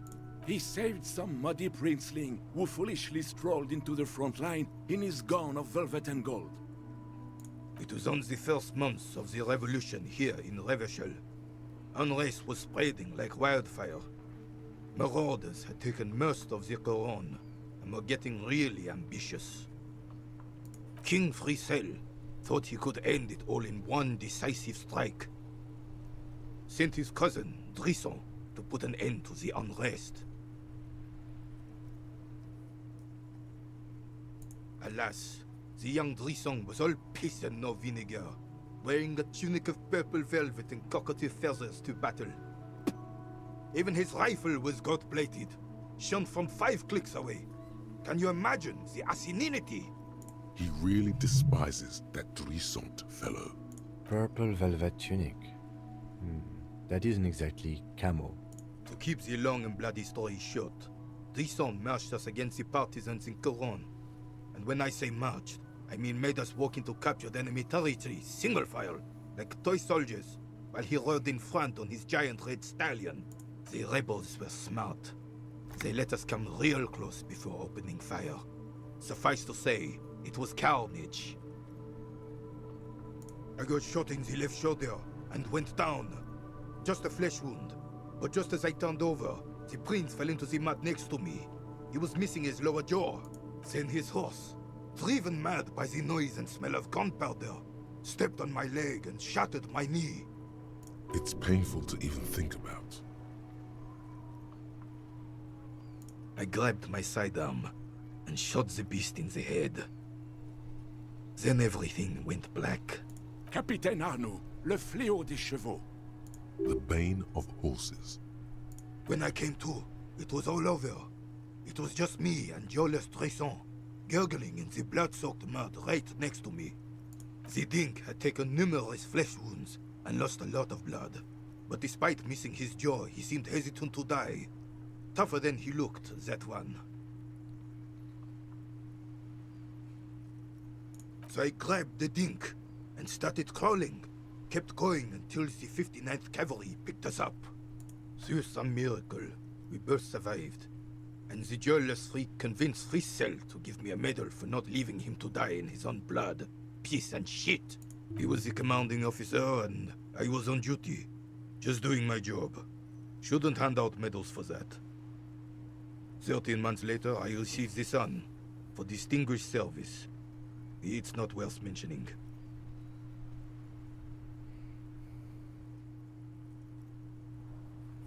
You sense he's downplaying it. He did a lot more than his duty. More than anyone's duty. It's in his spine, in his billowing breasts, and untarnished self-worth. Because he was a goddamn dandy. Had no business leading men or even being on the battlefield. All he was related. That's it. Royal blood alone doesn't make army commanders. He was a stupid kid, only interested in horses, hairstyles, and man-loving. Not him being homophobic. 782 Royal Carabineers are dead because of his incompetence. Whoa, man-loving? Is that even a word? It is not.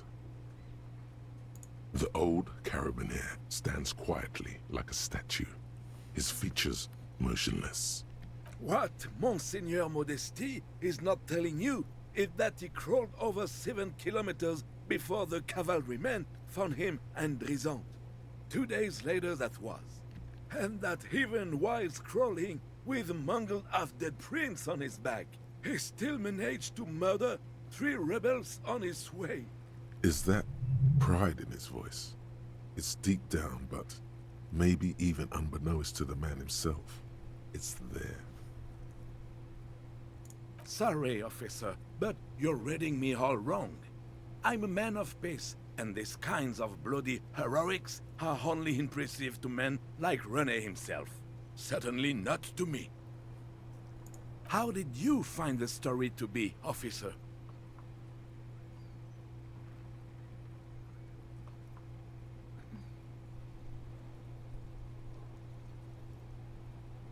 Bon Dieu.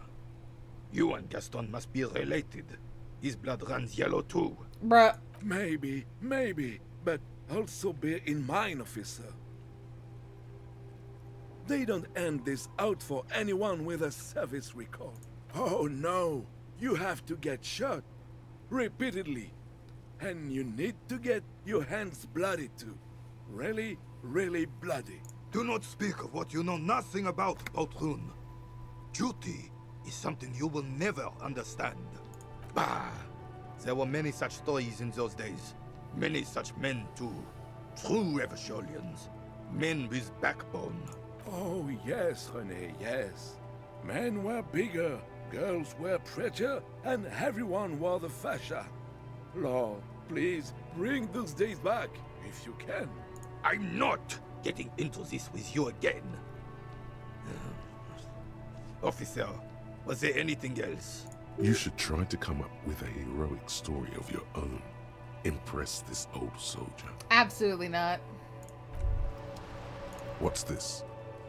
We're getting reports of normal, reasonable, temperate, political opinions somewhere in Martinez.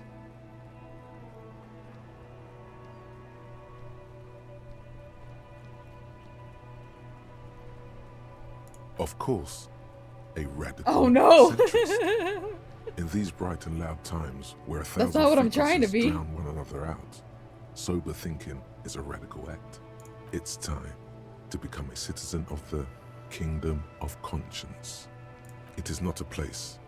It is a moment in time that can only arise in the right circumstances. In all of human history, it's only been achieved a handful of times. Incrementally. History's greatest catastrophes have been brought about by people trying to make the world a better place. Too quickly. That's the genius of Dolores Day. She recognized that progress is meaningless if its gains are lost because of instability. Real, lasting change can only come about gradually, increment by increment. Okay, but what's the kingdom of conscience The actually kingdom like? is difficult to comprehend, and even more difficult to describe, partly because humanity will need to discard many of the categories that define and limit it today. The kingdom of conscience is post-capitalist, post-national. It's also post-industrial, post-ideological, and even post-sexual.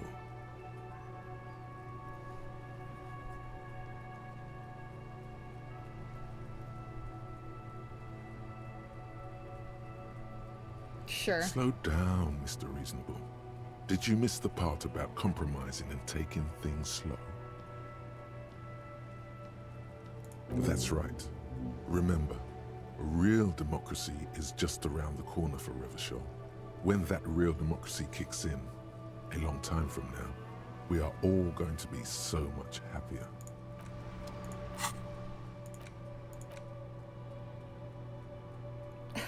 Heartache is powerful, but democracy is subtle. Incrementally, you begin to notice a change in the weather. When it snows, the flakes are softer. When they stick to your warrior-worn forehead. When it rains, the rain is warmer.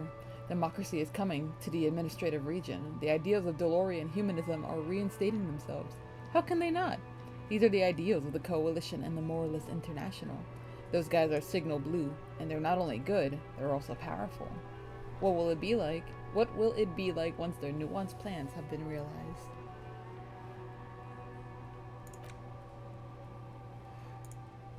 Fuck it.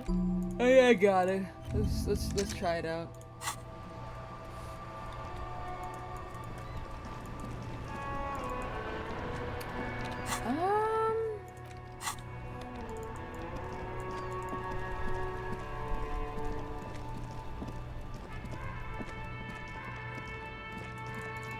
There's really nothing going on over here until Wednesday.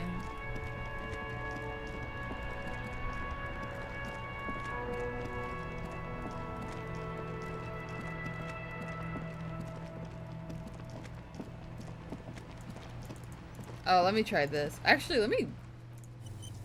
I was about to say, I haven't saved in a while. At least I don't think I have.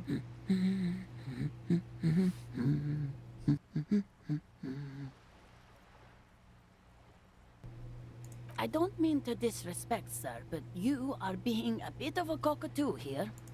For what it's worth, I agree. But cockatoos can't be stopped when they get like this.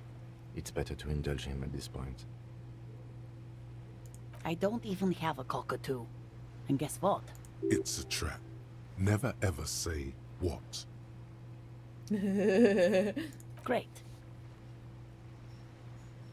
Nothing. Go read up on them if you're so interested. There's a great book in the bookstore. Maybe you should. What if the cockatoo is your astral captain? Or your heraldic bird? Bro. Please, let's do. The woman before you. Hello again, sir. Crime fiction is about murders or burglaries or things like that, and the work of a policeman or a private detective who's trying to solve a crime and catch the criminals. Crime is what we were solving before this conversation began. It's exciting to people, I guess. They get to imagine dangerous things, and it's kind of like a puzzle, where you can guess who the criminal is, or how the good guys are going to catch him. You don't look much like a policeman. Didn't mean to offend, sir. Sorry, sir. It's just that you don't look like Dick Mullen.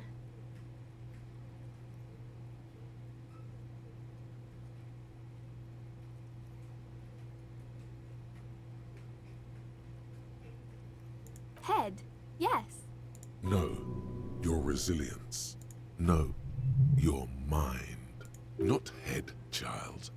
Heads.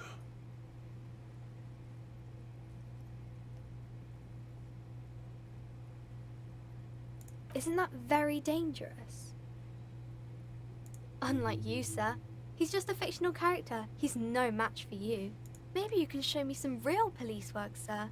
Like in the books. The girl keeps her hands folded, hidden. Why is that? What do you mean, sir? She looks around anxiously. Her hands remain folded in front of her. She doesn't want to show them. The lieutenant stands by, looking at the two of you with little interest. She brings out her reddened hands, her nails frayed, nearly chewed down to the flesh. And you knew this from me keeping my hands folded? Well, that proves nothing. Anyone could do an easy deduction like that. She nods, half provocative, half enthusiastic. Maybe so, sir. Okay, I know it's a bad habit, and I shouldn't. It was okay, sir. There's more that can be achieved here. Ask her to do the same. You're quite sober. The lieutenant does not flinch at the comment. He does not flinch even a single bit. He is intensely not flinching. It takes effort. I'm sorry, sir. I hope things get better soon. There she stands, swaying on her feet, assaulted by the early spring breeze. She smiles at you. The whole situation suddenly feels familiar, somehow. There's something you're missing.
You're back. Good. What can I help you with? That's the man who was killed. I'm afraid this is a discussion for once we've cleared the lynching question. Better not tie the fourth day to the bat's day on this. I hope there is something else I can help you with. I'm afraid I can't say any more until we've taken care of formal protocol. Of course. But before we... The situation is extremely volatile.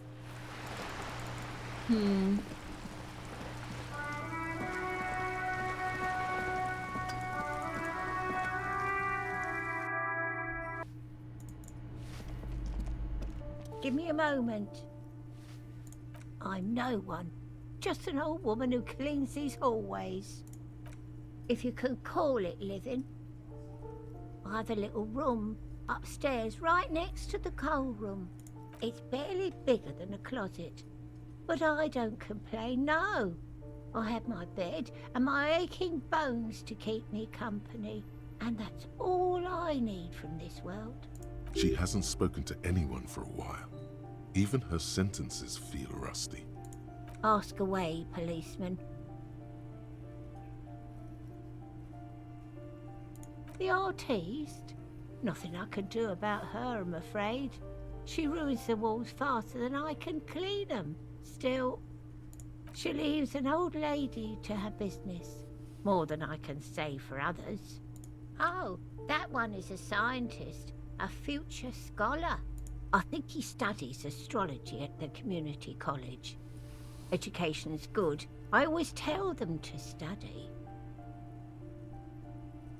Something to do with all those stars around his door.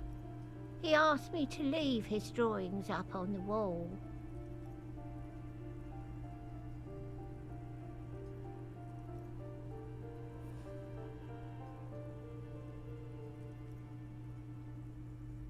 The symbol of what now? Never heard of it. No one lives there. It's been empty for months. Impossible. I would know if someone had moved in there. Maybe it's those countercultural people again. Breaking into a house like it's a public space. You're a policeman. Be good and take a look, will you? Great. Young people. They're worse than rats. You know, always littering the hallways with trinkets and empty beer cans. People come and go. I don't keep an eye on everyone. They probably just moved or died. Hopefully somewhere else. Some lunatic lost his mind. All kinds of morons pass through these halls. The hell am I supposed to know? Another nut job, I assume. She mumbles some kind of a response, then hacks something into her handkerchief.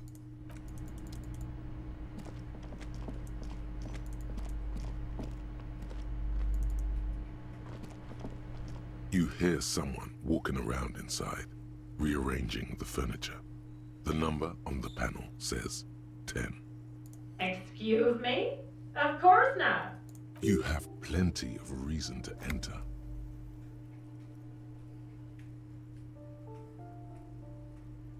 Oh, come on.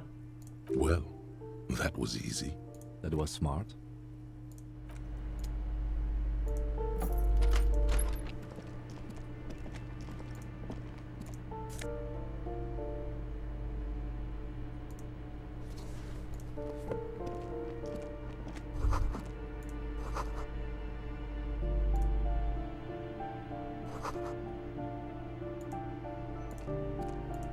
Satisfied? My name is Marielle Charpentier, and I'm an agent with Martinez Realty Associates. I am not breaking in, as I have every right to be here. The keys, see? Boy, there are a lot of different keys there. More than 20, at least. Do you want to see my ID as well? You can't legally ask for it, but why not? Want to see my residence permit too? It feels flimsy in hand, with the words Revachol Zone of Control written under a nondescript municipal logo. There's a picture of her with shorter hair inside. along with all her personal details. Thank you. Do you have any questions? I need to be back in Midtown in an hour. I need to get it ready for the next lease, but as you can see, the previous tenant completely trashed the place.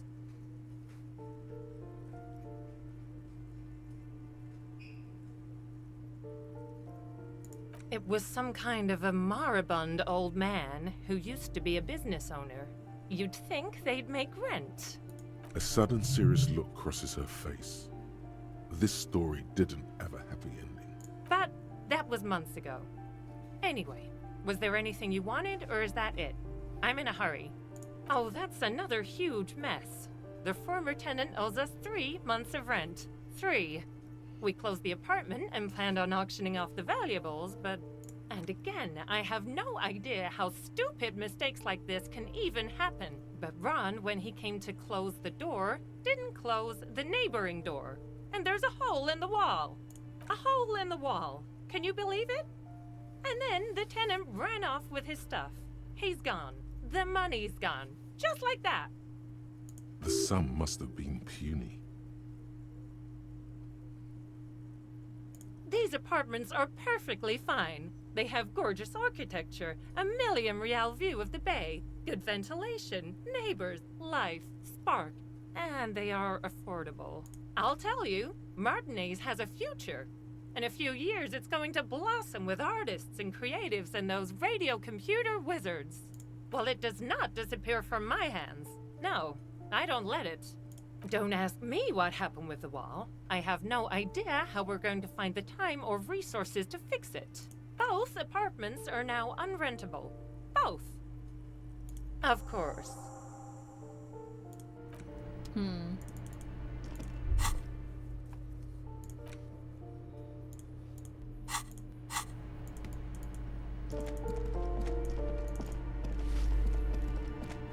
Give me a moment.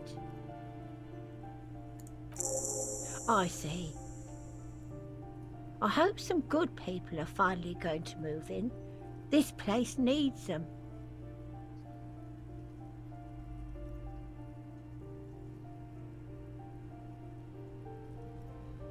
Unless we start killing real estate agencies. This is a really funny response. I kind of want that one. We won't be killing anyone. And you shouldn't say things like that. You're a police officer. There's been enough killing. I've seen it. She's seen it and known those who have been killed. Alright, sorry about that. Didn't mean to make you upset. Master Investigator, you just can't keep yourself away from locked and hidden places, can you? Attaboy, the world's secrets were made for you. They wait patiently for you to uncover them. The Jamrock Shuffle. By now it's clear you like to look inside containers. You like to open doors and see what's behind them. Maybe secrets? Maybe more juicy containers? Let's be honest, you like all containers. Trash cans, utensil trays, manholes, coat pockets, secret containers left behind by the Philippian kings that hold forbidden relics. Okay, you haven't come across one of those yet, but one day. Wait, is that why you're so hellbent on opening containers? Do you think you'll find the Holy Scepter in the Orbe de Montagne? Confusing behavior. It's pretty funny.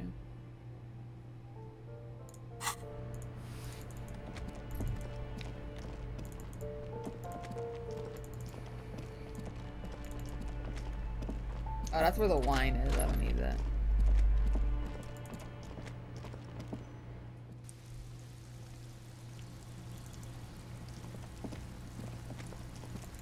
It's gotta be after 21.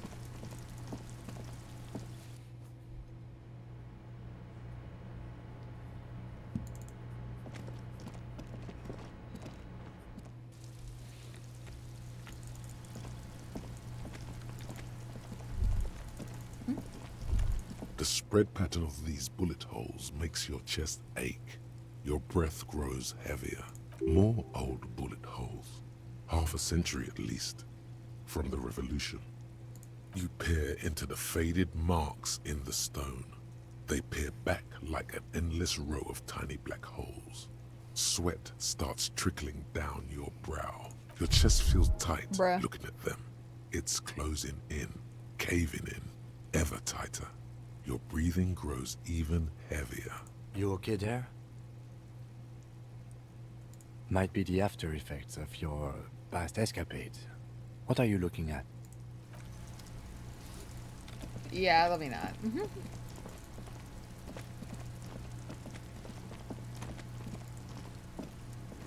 Trying to sneak up on me again! Okay, damn. Just an ordinary wall. Nothing to see here. Because this is no ordinary wall. It is sublime.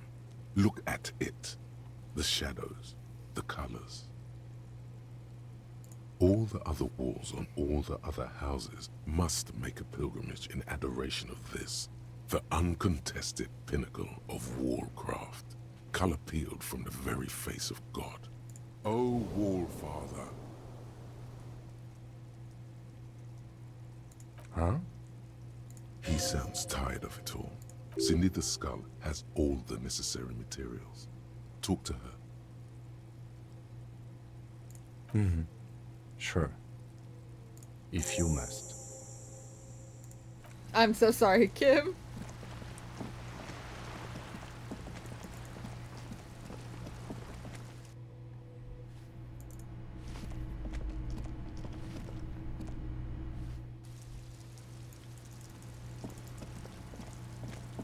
Hello again, officers. Have you come to admire my mural? What for? Well, if it's for art. But what kind of art are we talking about? Sounds like you're just about to live out your self-pity, not make a statement. I can't have shit art on my conscience.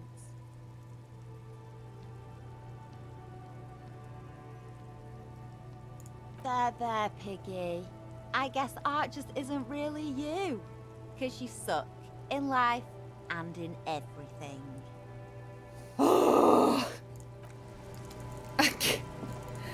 I'm so bad at this. I can't talk to people to save my fucking life, apparently.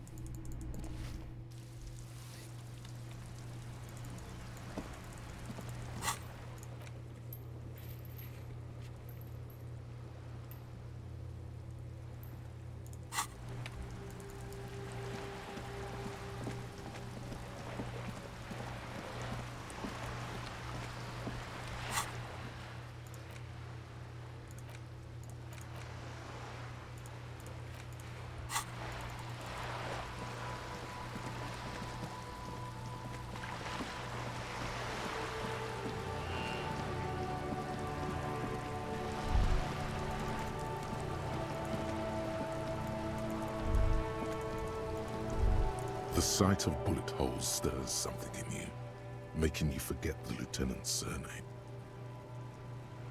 Where? There? Those are old. Yes, the one that happened half a century ago. Those bullets were fired during the revolution and do not warrant an investigation by officers of civil law. Not much. I don't have a fresh perspective on it. Shall we go?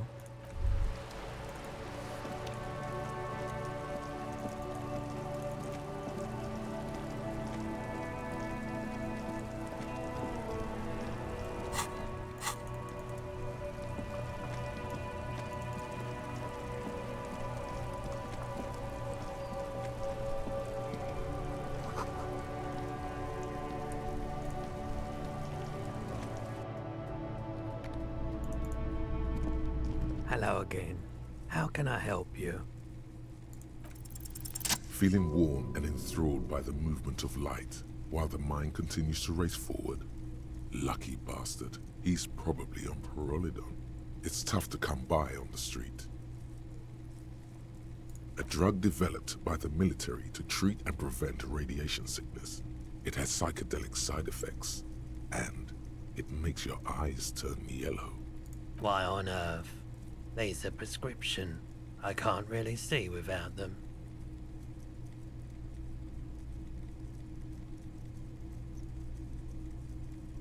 Prolodon is just something since the People's Power disaster.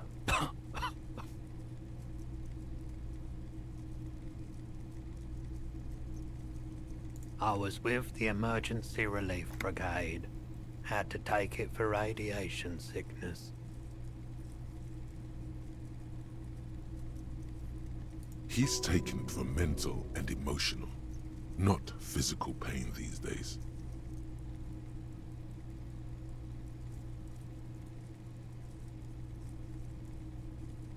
A bad idea. Some poor leftist built a particle decay generator in hopes of bringing affordable electricity to underserved communities. It malfunctioned. Radioactive waste everywhere. Probably some of it in you too. The People's Pile was a Type U particle decay generator that failed immediately after entering service, releasing radioactive waste into River Esperance.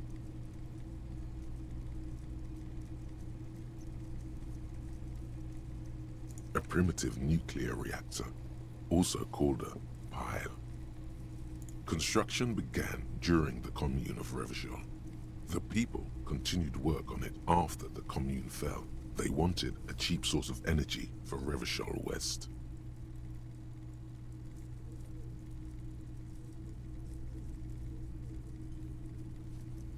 Needless to say, things didn't work out.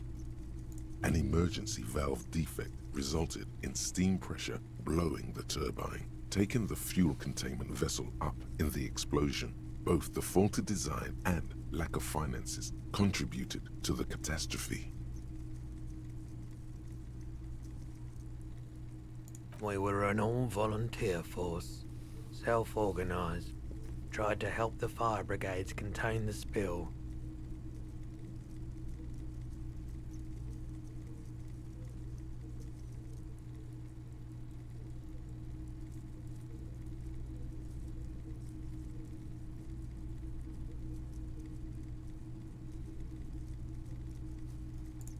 On the patch, gamma radiation lines crossed with a red drop of blood. I lived by the river since I was a small boy. The Esperance. Didn't have the art to let it all go to shit without trying to do something to help out. There wasn't much the volunteer force could do, however. We wasted years in the river mud. Years getting sick. There's a reason why everyone's tried to forget any of it ever happened, and why no one has tried to repair or replace the pile. Oof. So much disappointment, and early deaths. Cancer mostly. And we knew all that was coming even as we were cleaning up as best we could. No one's. Everyone's. So much bitterness. A bunch of poor people built themselves a primitive nuclear reactor, hoping for the best. What do you think is going to happen? The cleanup happened 15 years ago. I was young then. Later, my second aunt died. Left me this shack and all the assorted junk in it. So I came to Martinez. People told me don't go there. It's a shithole. I said, people, we just had a nuclear pile meltdown. I'm gonna get as far away from Forburg as I can. Still in the same city, but I like the theory more than the story. Outward movement, not vortices. Yeah, you gotta get in on those vortices, my man. I am not taking drugs.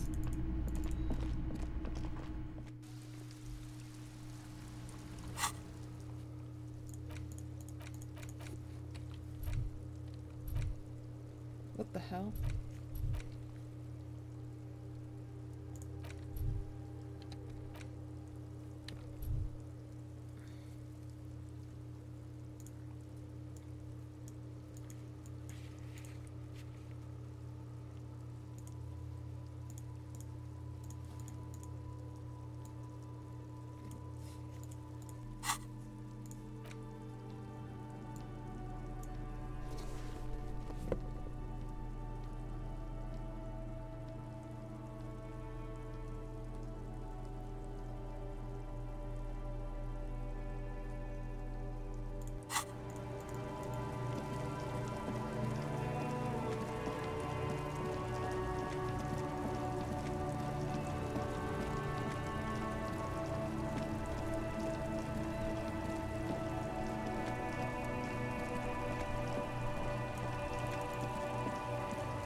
Hi, Ace Detective.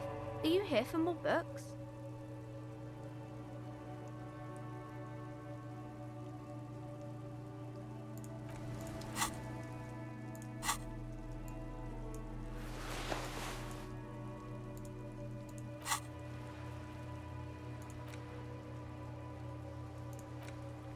Okay, what if I call her now?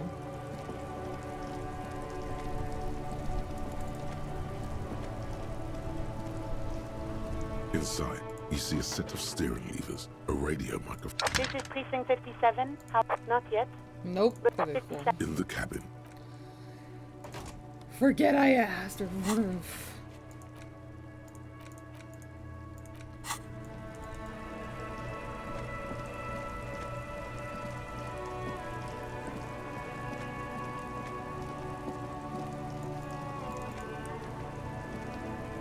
Everything's still cool here, officer. You keep coming back. That's good, officer. Keep browsing those clothes, keep saving that economy. you find your hands deep in tattered. The box smells Economical, but also... The shine on these sunglasses lasts a lifetime, officer. 100% guaranteed. These are all boring. Boring third-rate ho-hum sunglasses made of cheap Syrahese plastic. The kind of plastic that melts in the sun. Those UV stickers are almost certainly just there for the show. If anything, these lenses probably direct more UV light into your pupils. A UV magnifier. These are all first-rate sunglasses. Premium design, super material, very cool. UV resistant. These will definitely keep your eyes safe and cool while doing your dangerous police work. a pair of water blue shades. The writing on the left temple says sub-insulindic rendezvous. The frame appears to be hand carved out of bone. Oh, very I'm like interesting stuttering. choice, officer. Very high culture. This is how a sea monster sees the world. You've become a sea monster, Harry. Giant, hidden, and strangely tender at heart. All is blue. All right, but these actually make your vision worse. It's like literally being underwater. Wow, officer. You look so cool. And they can be yours for a mere 3 real. My regular customers have passed them all up because they've got no taste. But you found them.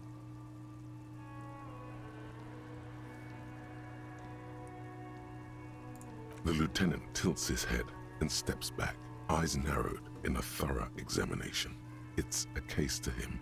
You look like a musician. Like a blind musician. But you could do worse. Take them if you want. A man who knows his style. Much respect.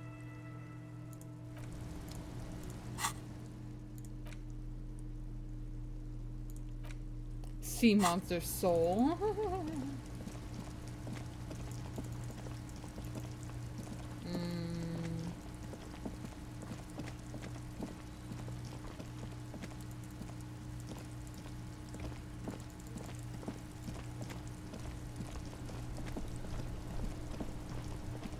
I feel like I'm just gonna get more things done the next day because I quite literally don't have a clue what the fuck else to do. All these checks that I've failed have just not been ideal. Oh, let me talk to...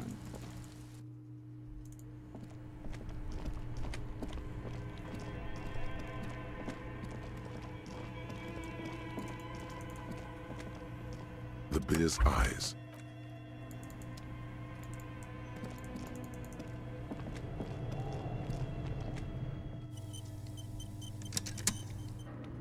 Oh god, it's dark.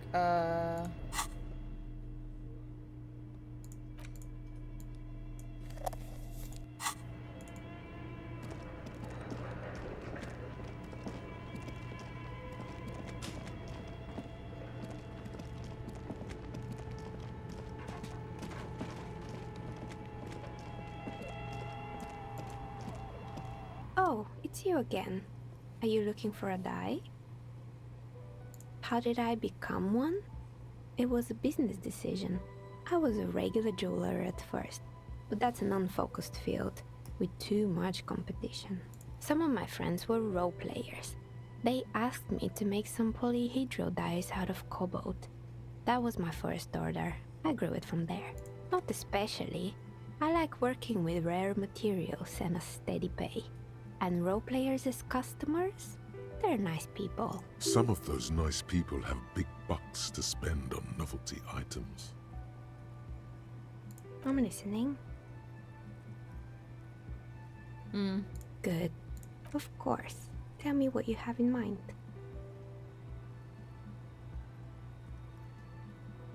I think I have just the right one for you. You're a police officer, right? Here, catch. They're a gift from me. A beautiful woman tossing you a gift. Whatever you do, don't. Oh, fuck. You got this, Harry. Mr. Smooth moves. You snatch the dice out of the air with one hand, just like you're in a movie. Oh, what are the odds? The red one is made of bloodstone with a lapis lazuli inlay, and the blue one is the inverse. I believe these dice are your lucky charm, officer. She winked back at you. Can you believe it? You truly are Mr. Smooth Moves. You definitely need luck in Martinez. Was there anything else? I mean, I don't really have any odds for that one, but I mean, I could try it. You feel nothing. If anything, it's uncomfortably warm in What here. the? Bruh. She has begun to idly clean one. I am not taking off my clothes.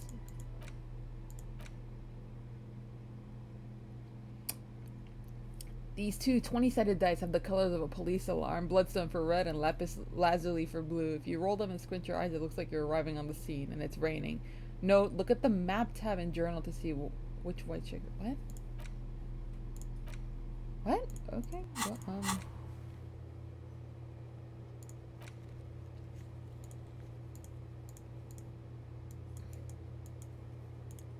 I don't know what that has to do with the dice, but sure.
Looking for something odd?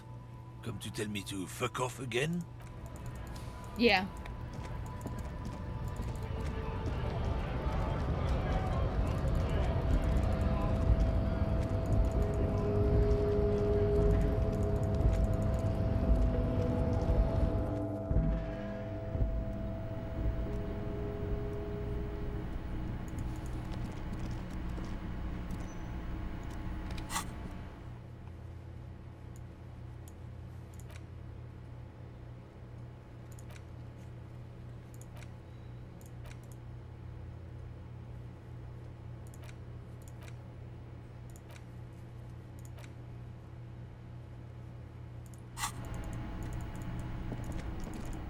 Did I ask all my questions about reality already? Let me see.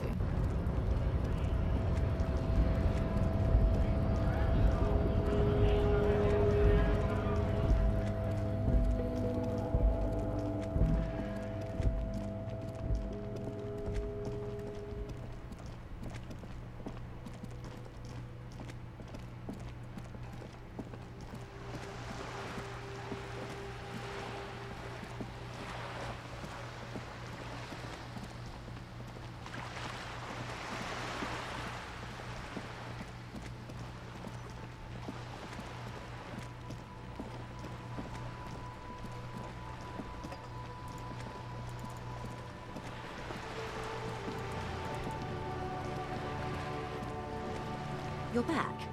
Good. More lessons in basic reality? My favorite part of the day.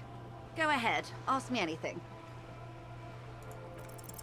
A strange coldness You're comes over kidding you me! As you look at the world, the waves sway the sloop slowly. That's all. I'm genuinely about to lose my mind. The doubt is fully formed in your head. The alien feeling persists. Yet something's still missing. You have finished mulling over the jamais vu thought, but your conceptualization skills are not nuanced enough to make sense of it. What I am not is a basic term of reality. There may be a way to get her speaking about herself at some later juncture. It's a neurological disorder caused by a lack of vitamin B in the brain. Symptoms include a retrograde amnesia. It's quite serious. You should get yourself checked out.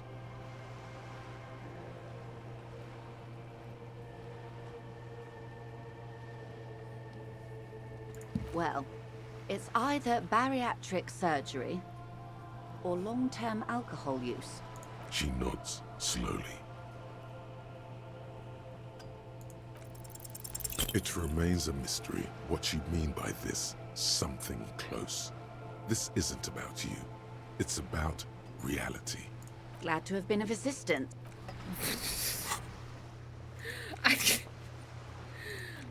A 97, dog. I'm literally about to lose my mind.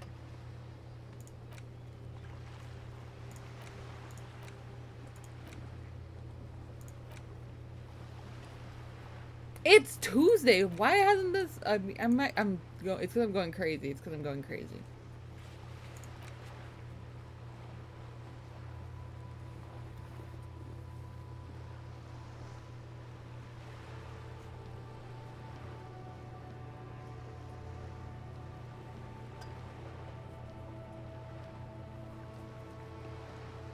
I literally just don't know where anything would be. Because I've already checked, like, this one.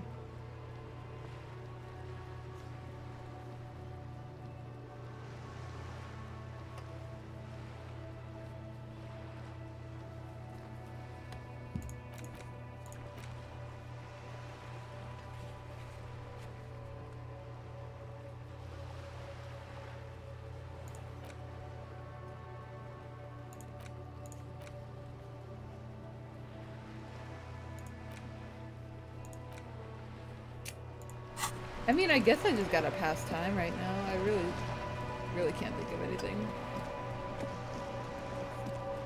Maybe I can jog Harry's memories with looking at the cases. I'll just get to the front of the whirling in rags just to make this easier on myself.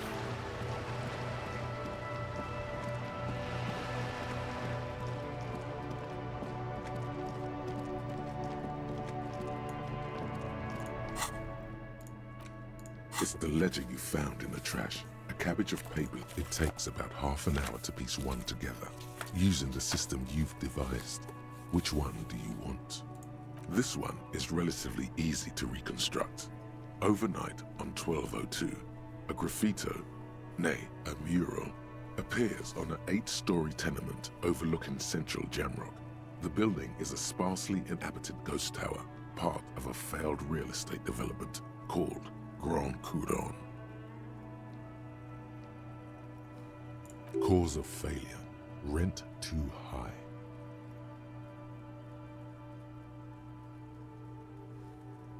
The mural is enormous. 2 silhouettes, a man and a woman, are kissing.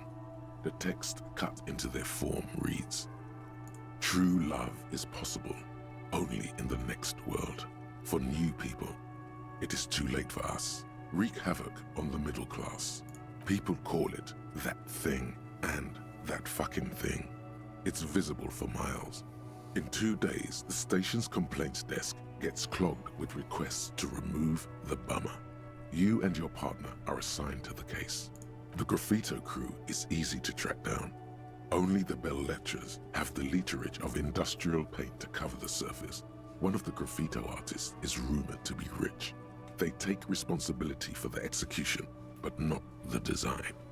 The ideologue of the Next World mural, as the crew calls it, remains an unknown. The case files do not show you finding the author of the design. The crew agrees to clean up after themselves. However, your partner, JV, is against the removal, citing public support for conservation. This leads to a debate in Precinct 41, which then spreads to the streets of Jamrock, ending in a rare plebiscite organized by you and the rest of Row 3. The 9,000 people subjected to the mural's message, all of Lakeside, Central Jamrock, and Villalobos, plus half of the eminent domain, participate in the vote. Although the case begins with what appears to be a lot of rambling on the streets as to how juvenile and stupid the mural is, given a choice between 2 options.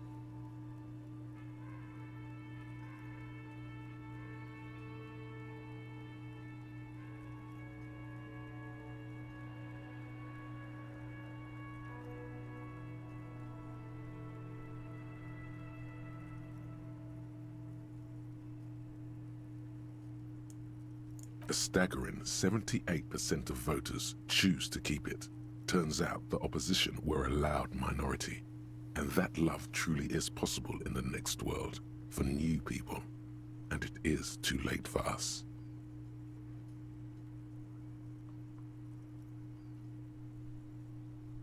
Did anyone ask you what you believe in, man with the smelly toilet ledger? What do you want to tackle next, or are we done? I guess I'll do this last one, Some then we assholes can brought actually their work couch with something now. outside and hung out on it. In the middle of the street, on the roof, on the hillside by the motorway. You know, at an unexpected location. They were young, and they thought they looked cool on it.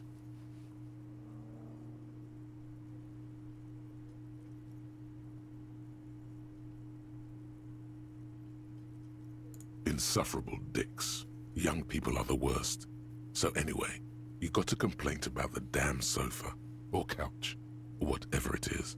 They were leaving it out in all these unexpected and whimsical locations. They took it to where they also took photos of themselves on it, and smoked cigarettes, and drank coffee because they felt it's intellectual. Cigarette butts, coffee cups, stupid couch. You had to clean it all up, and you did. So congratulations to you.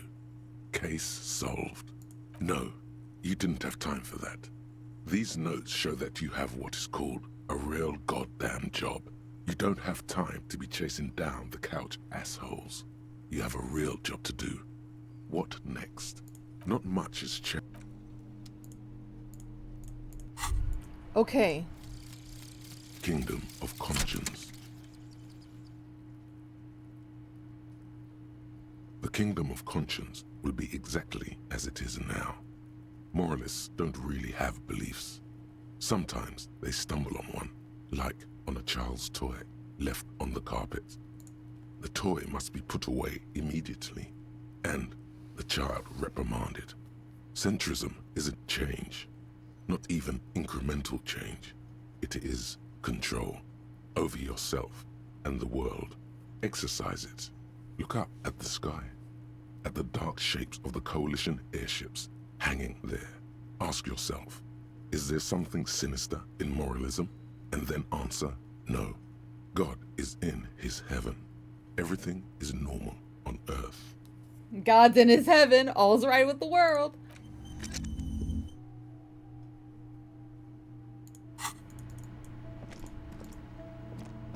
Yes?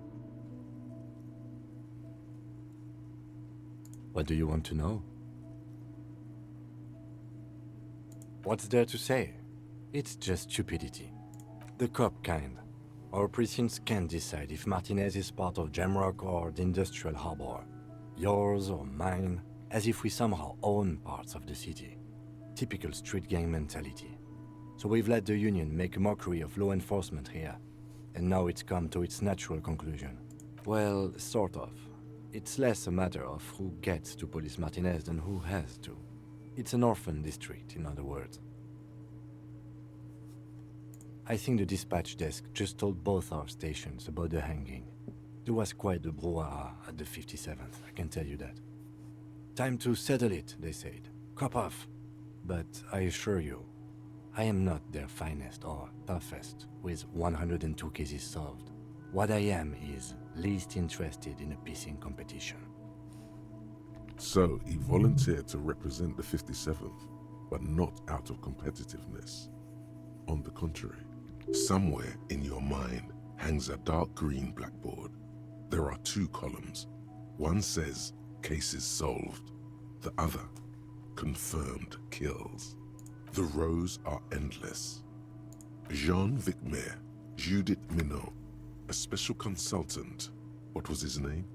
Then the rows degrade into green nothingness.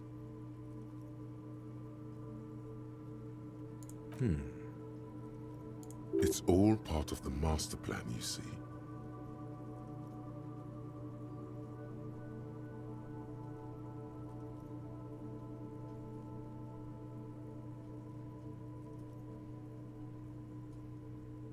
Really?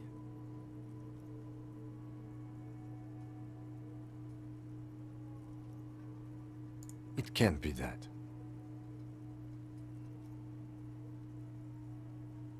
Wouldn't that be something?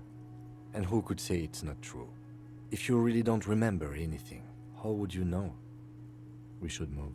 Well, technically, the official record keeper has been known to double count murder-suicides. A common accounting gimmick used to inflate precinct stats. I'm good enough for this case. I'm not here to compete. I came because I had to. My fellow officers, the sergeants in particular, would have made this scene into a circus. Yes, I am an unrepentant spoilsport. Martinez? Nothing. It's just a puddle at the end of some drain pipe. No one cares about this place. They care about sports. Most of our colleagues don't even know how to get here. North of the interchange doesn't exist. Yes, it's a wholly pointless matter. Forget I ever mentioned it. Look at you. It's because you're a failure. They sent you to slight Precinct 57. Just think about it for a second.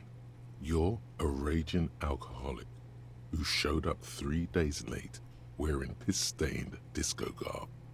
You weren't sent here to win. Of course, it's only a theory.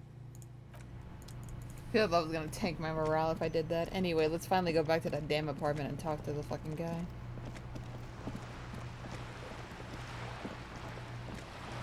Then Kim can go to bed, then I can take off the boots, and then I can fucking go to bed in the game. And then move on to the next day, which will hopefully warrant more activities.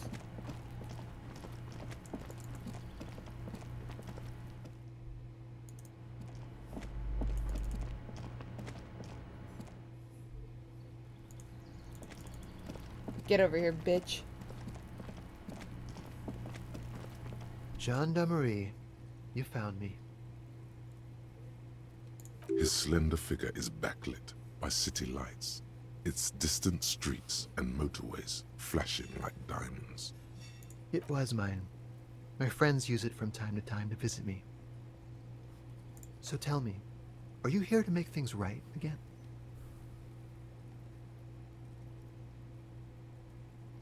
Then I have some good news for you. My Sunday friend is visiting me tonight. I told him about you and he'd like to say hello. Step in. He's already waiting. Trust me, you do. Mm-hmm. That's why I chose this place. Martinez is special, isn't it? Wait. Suddenly you are digging things? That's nice, but I don't have anything to tell you. It's my friend you're looking for, not me. He takes another drag of his unfiltered cigarette and looks around. It's getting dark, and the neighboring windows have lit up, one by one. Downstairs, a cat crosses the yard, disappearing into the bush. Besides, I've got to run. Something tells you you're never going to talk to an individual this cool or mysterious ever again. Just look at it. It's a beautiful night. Who's going to stay in on a night like this? Something flutters in the corner of the lieutenant's mouth as you're saying those words. We'll talk. Just not tonight. Take care, alright?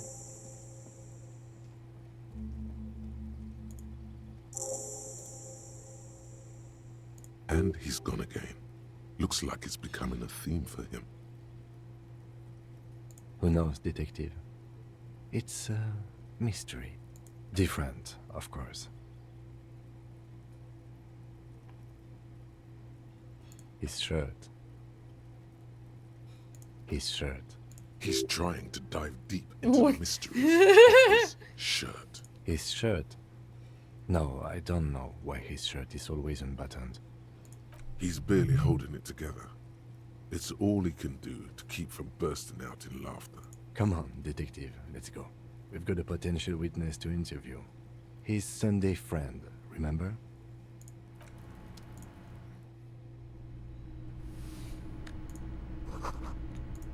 Hey, before I talk to this Sunday friend, I'm looking at everything.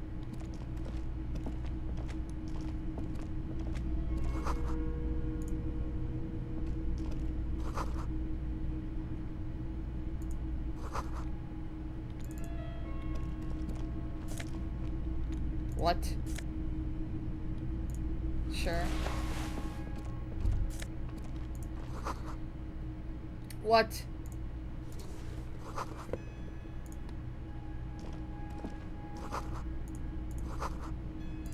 Officers of the Revachol Citizens Militia. His hands are clean and well manicured. This is a man who knows the importance of appearances. My name is Charles Vildrouin, and I am an official with the coalition government. I work for the Institute of Price Stabilité on assignment from Sur la Clé.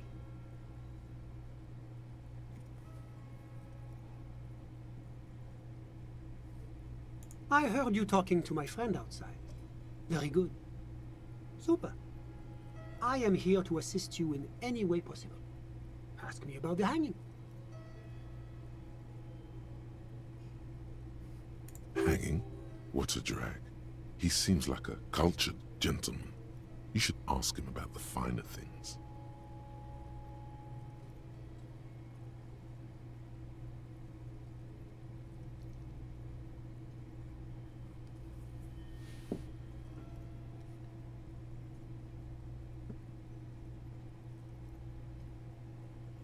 Oh yes, my friend has a great eye for these things.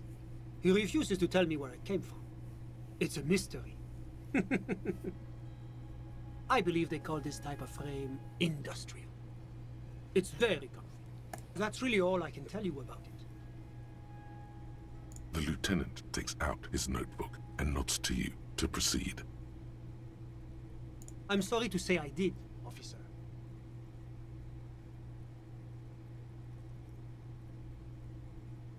Easy, detective. No need to jump to conclusions. Officer, it's very difficult to describe what I saw that night. It was so surreal to me, like in a play. He holds out his hands and blossoms his fingers, like a drama teacher setting the scene. What do you mean, like in a play? It was just so strange. I could barely comprehend what was happening. I was on the balcony when it happened, getting some fresh air. I remember that first they came in, carrying what looked like a body. And then I saw all the surrounding windows go dead, one by one. That's when I understood. I should not be seeing this. Sounds like the victim was unconscious, or at least incapacitated. Well done, detective. I couldn't see their faces well, and there were quite a few of them.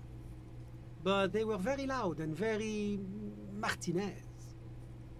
Let's just say that the laboring classes can get rather expressive with their profanities. I couldn't tell you exactly. Less than 10. Maybe 8? The lieutenant sends you a sharp look at the mention of that number. That's a giant you're describing. No, they were all quite human. As far as I could tell. I went back inside. Were you able to see anything from inside? Officer, the yard was pitch black. There was nothing to see, but I could still hear their voices. They were threatening to kill that poor man. All men, I presume. But again, I couldn't see very clearly. I believe they were mostly white, though I believe I saw 2 Aeropagites among them. And I am quite certain that one spoke with a Mesk accent. Well, that's the strangest part, officer. Nothing happened. It was oddly quiet for a public lynching. Eventually, their shouts died down, and that was all. There were no gunshots, no celebratory shouts, no anything. I'm afraid I don't have anything else to add. About what time was all this happening, approximately? All I can say is that it was late. No, I didn't see the corpse until the following day. It seems this wasn't the break you were hoping for. I think we have everything we need.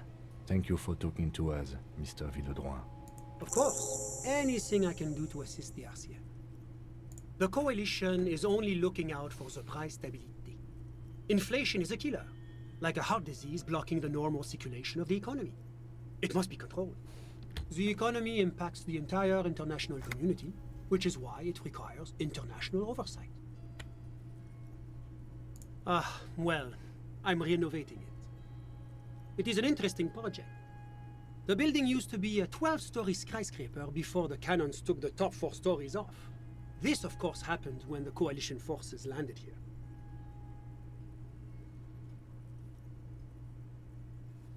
You could say I'm undoing some of the material damage the international community caused when we arrived here. Yes, as I said before, I am a commissioner from Sur-la-Clé working for the Institute of Price Stability. This is one of the main projects of the Moral Inter. Wait, there isn't actually an Institute of Price Stability, is there?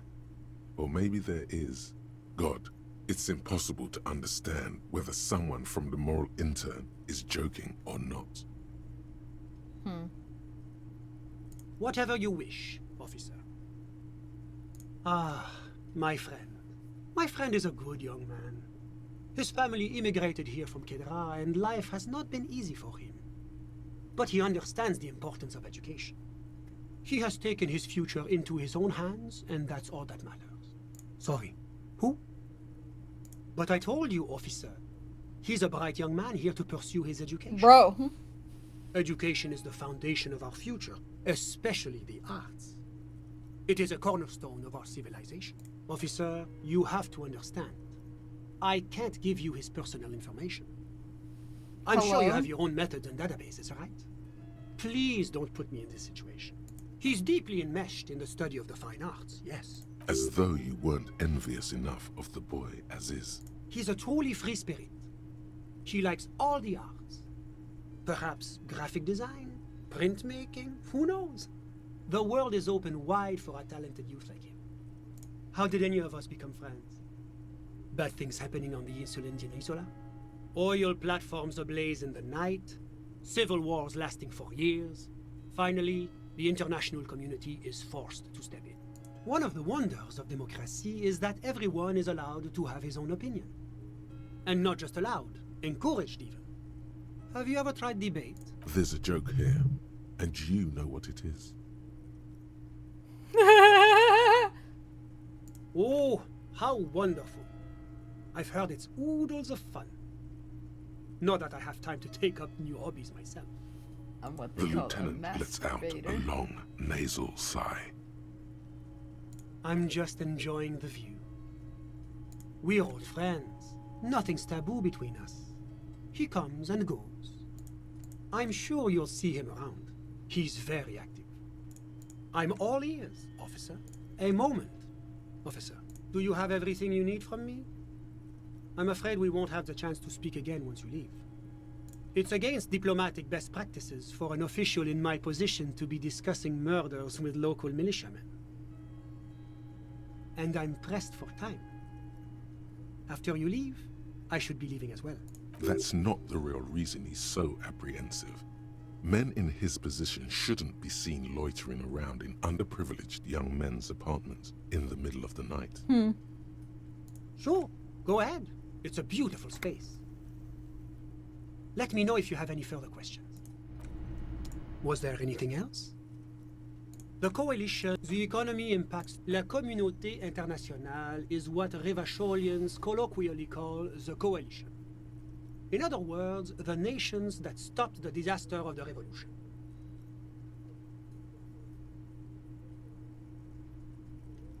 It is the most important thing.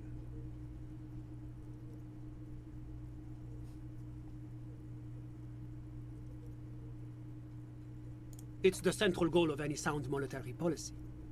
Maintaining the price stability is essential to maintaining high levels of economic activity, which is essential for maintaining high levels of employment, which is essential for maintaining the social stability. Basically, it makes sure the price of bread doesn't change. Précisément. Too much inflation, bread becomes too expensive. Too much deflation, it becomes too cheap for bakers to produce. That's why the Institute of Price Stability works to keep inflation just below 2%. But not too far below, no. Too below is also bad. Below, but close to 2%. The coalition believes in the importance of informing the public about the benefits of the price stability. Transparency is one of our principles. Would you like an informational pamphlet? Okay, sure, give me a sound leaflet. monetary policy is essential for addressing uncertainty. Stability is the raison d'être of the moral intern. It's the reason why I identify as a moralist. But oh, I don't have my leaflets on me today. That's too bad. You can always call our information line. Making information available is part of the moral intern's commitment to transparency. It's the international organization for moralists, hence Moralist International. The Institute of Price Stability is just one of its many mind babies, as is the coalition. Doing one's job doesn't automatically make one anyone's bitch. Besides, there are more nefarious powers to work for than the moral intern. But of course. Well, do you value freedom? Do you believe in a normal, stable world governed by democratic values? Me?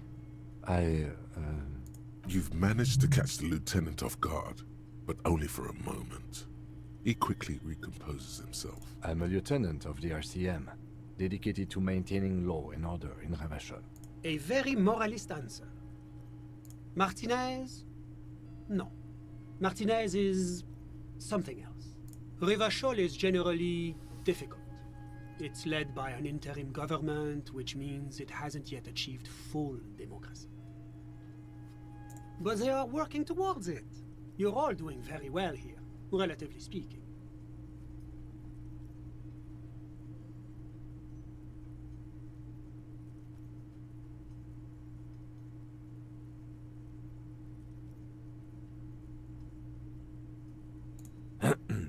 Of course, the detective's personal views do not represent the views of the RCM. Ah, my friend. But the lesson of the revolution is that communism does not work. It's moving towards the right direction, and that's all that matters. Progress is measured in centimeters, my friend. Now, enough of this delightful political interlude. Was there anything else you wanted to ask? What's there to say? Sur-la-Clé is a modern, urbanized country that measures very high on the Human Development and Freedom Index. Mostly, though, it's known as the executive heart of EPIS. Moreover, it is a great sponsor of less emerged countries. Revachol is only one of its many darlings whose progress it supports and cherishes. Darlings? That can't be an official designation. Because a great percentage of Revachol's culture hails from Sur-la-Clé. Its language, its people, its cuisine even. Or at least in the downtown La Delta area. Jamrock and other parts of the international zone have been mercifully spared of Sir Leclerc's love for meatballs and mashed potatoes. Whatever you wish, officer. My friend. What about him? Kedra is a candidate member of APIS. But, between you and me, their potential membership is a more contentious issue. That it's never going to happen. They entered negotiations in 21, and it's been pending ever since. EPIS is a very special program developed by the Moral Intern to support certain Occidental nations. It began as a unified system of weights and measures, which proved to be a wild success. Nothing but kilograms and centimeters as far as the eye can see. God, yes, sweet standardization, the backbone of rationality and commerce.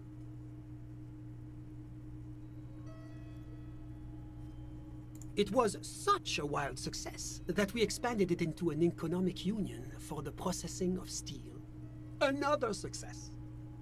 And between you and me, the Moral Intern feels emboldened by this success. Emboldened to take EPIS to the next level. Why, it stands for progress and stability, like the Moral Intern as a whole. It's been such a wild, extraordinary success thus far. We are very excited to take it to the next level. A supranational political alliance. The United States of Occident. You mean Revachol? No, it's going to have transparent democracy. It's one day going to be a candidate member of EPIS, sure. Except that candidate members never become full members, do they? No, candidate members do become members. Why do we even have the whole system in place if they don't? It just takes time. Time and evaluation. But we were talking about my friend here, not politics. I'm all ears, officer. Of course. I'm sorry I couldn't be the break you were looking for. Good luck with the investigation.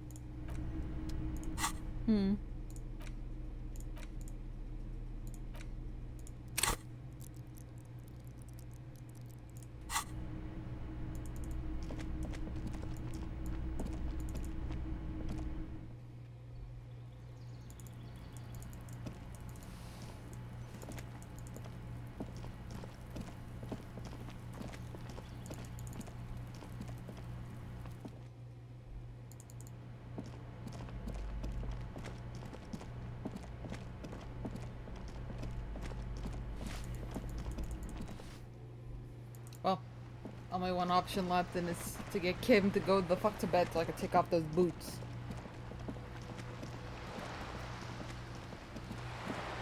And then figure it out from there.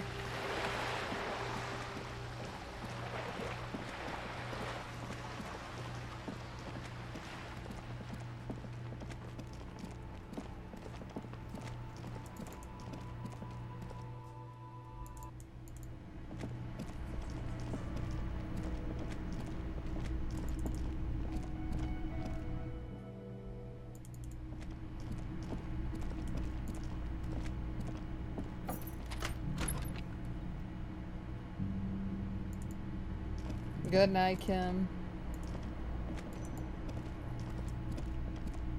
Alright.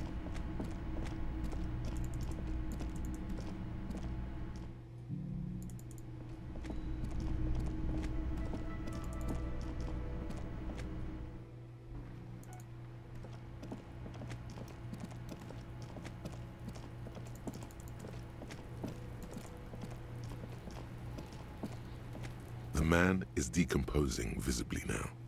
Every hour, he looks less like a creature and more like a pile of intestines. The body is reluctant to let go of the boots, as though it were its last bit of dignity.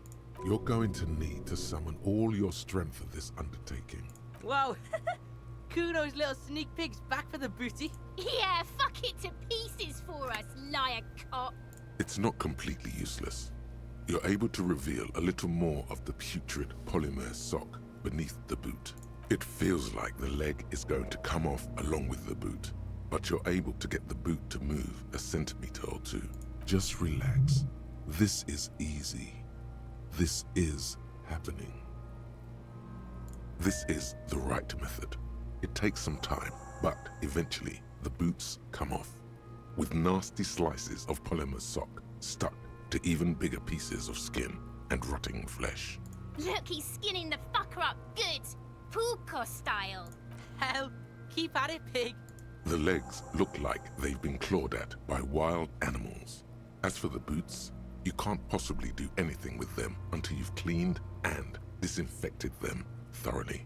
Yes, these absolutely need to be washed before. The stink is incredible. Didn't the Whirling have a kitchen?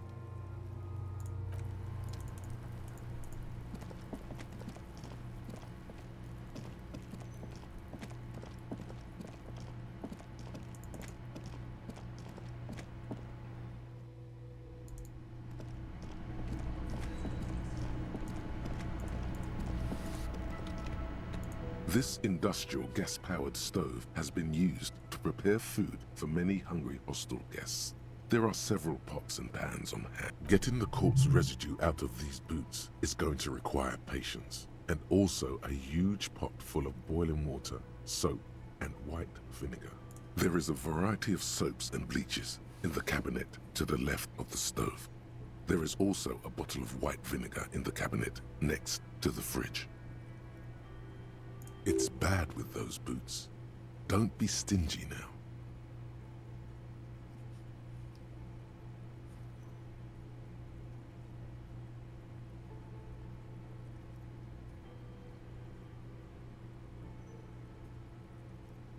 The delicious smells of cheap soap and vinegar waft up from the pot.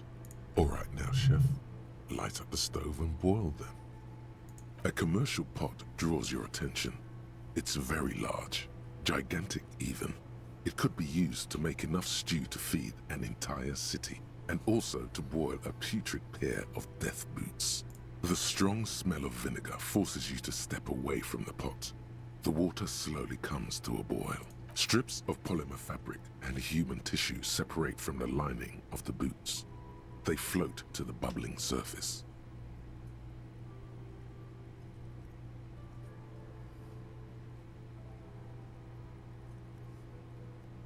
A two-course dinner of rotten flesh and hardened ceramic. The boots look cleaner and cleaner. Those bits of human flesh are beginning to look cooked. You can smell it too, just like beef stew. That's it, chef. The boots are as clean as they're going to get. Steam, dense with the smell of strange meat, disappears into the vent above the stove. A pair of real beauties. The boots are shiny, hot, and reek of vinegar. Just perfect.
I don't know which one of these to internalize next. I guess I'll just...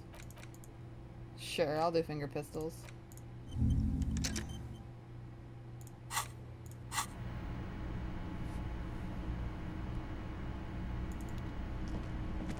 Alright, perfect. I got to do some stuff at least.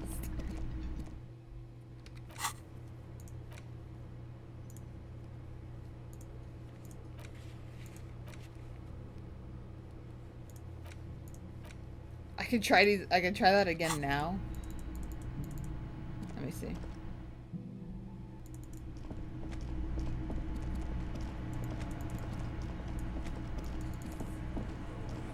Looks like the circus left town, but the clowns are still here.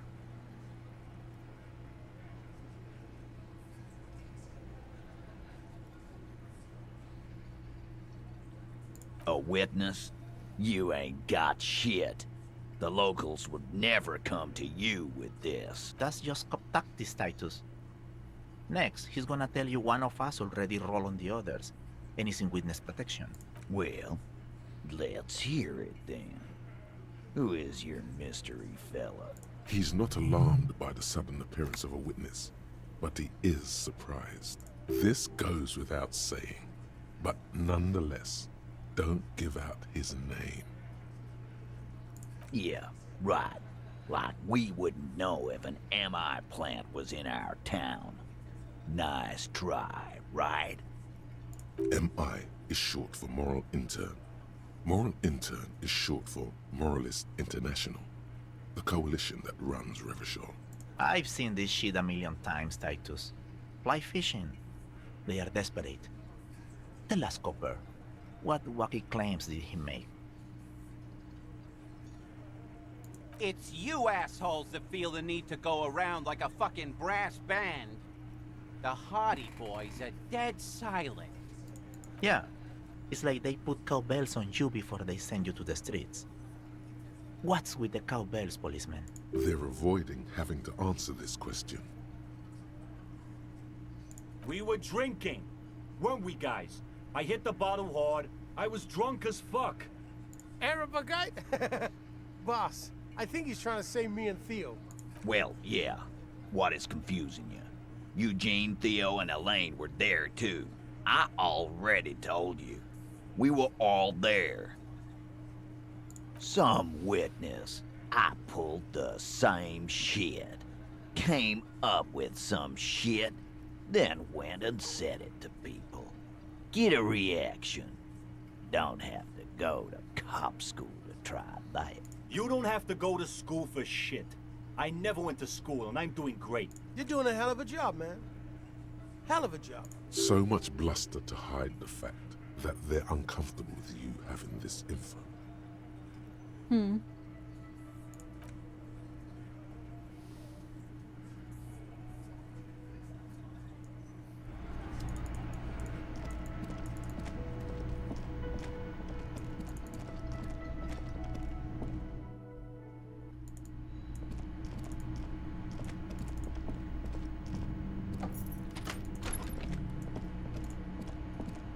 The bed is still cold from the broken window, and not too inviting. But it's yours. You've earned it. See if we get another trippy The dream bed sequence. is still cold from the wind blowing in from the broken window. The mattress creaks as you close your eyes and try your hardest to fall asleep.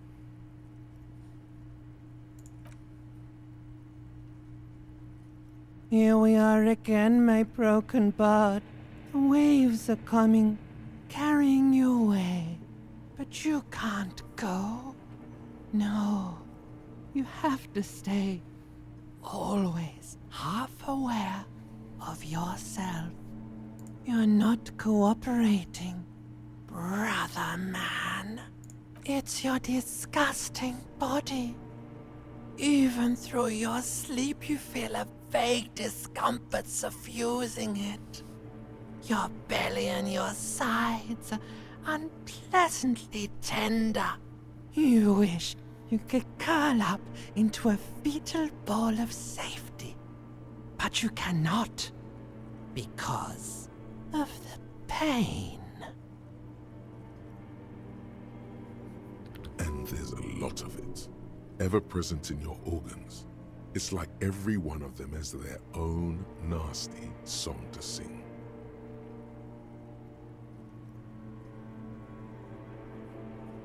That pain in your right side is your enlarged liver, by the way. As for your kidneys, you've really been compounding the damage lately. But this suffering, it must have some kind of meaning. A story that will come out of it. Perhaps even a story that you will write yourself. There's no dignity here. Only reflections of your body mass. Flashes of the day. You keep coming back to yourself in the mirror. But why? To admire all your accomplishments? You're just stuck here, in the half-world. Could try looking at other people. Really looking. But why would you want to start doing that? Sure you do. They're all so friendly, aren't they? At least they're interesting. Each one has a process just like yours, running in the space between their ears, full of secrets. People are beautiful, statuesque, parodies and tragedies of themselves. A great democracy of creatures. What do you think you're doing right now? Coming to some greater awareness? Look at all these lights, blinking in and out of existence. Thoughts! You're just pretending that you're asleep, even to yourself, while the world goes on without you. Let it. Let it. But it never seems to let you go, does it? Time to rise and wipe that shining sweat off as best you can. Gather your bearings. Rock and roll.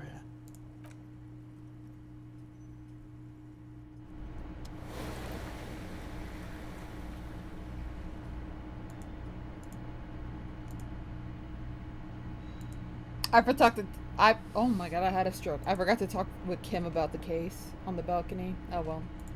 The bed is still cold from the broken window, and not...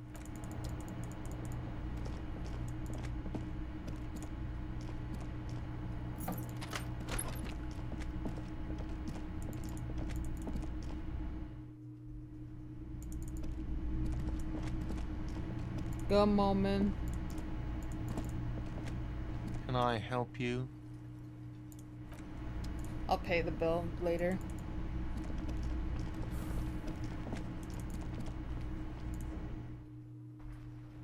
I will leave progress for tomorrow. At least I was able to do something despite some horrendous checks, but it is what it is. I will see everybody in the next video. Bye bye.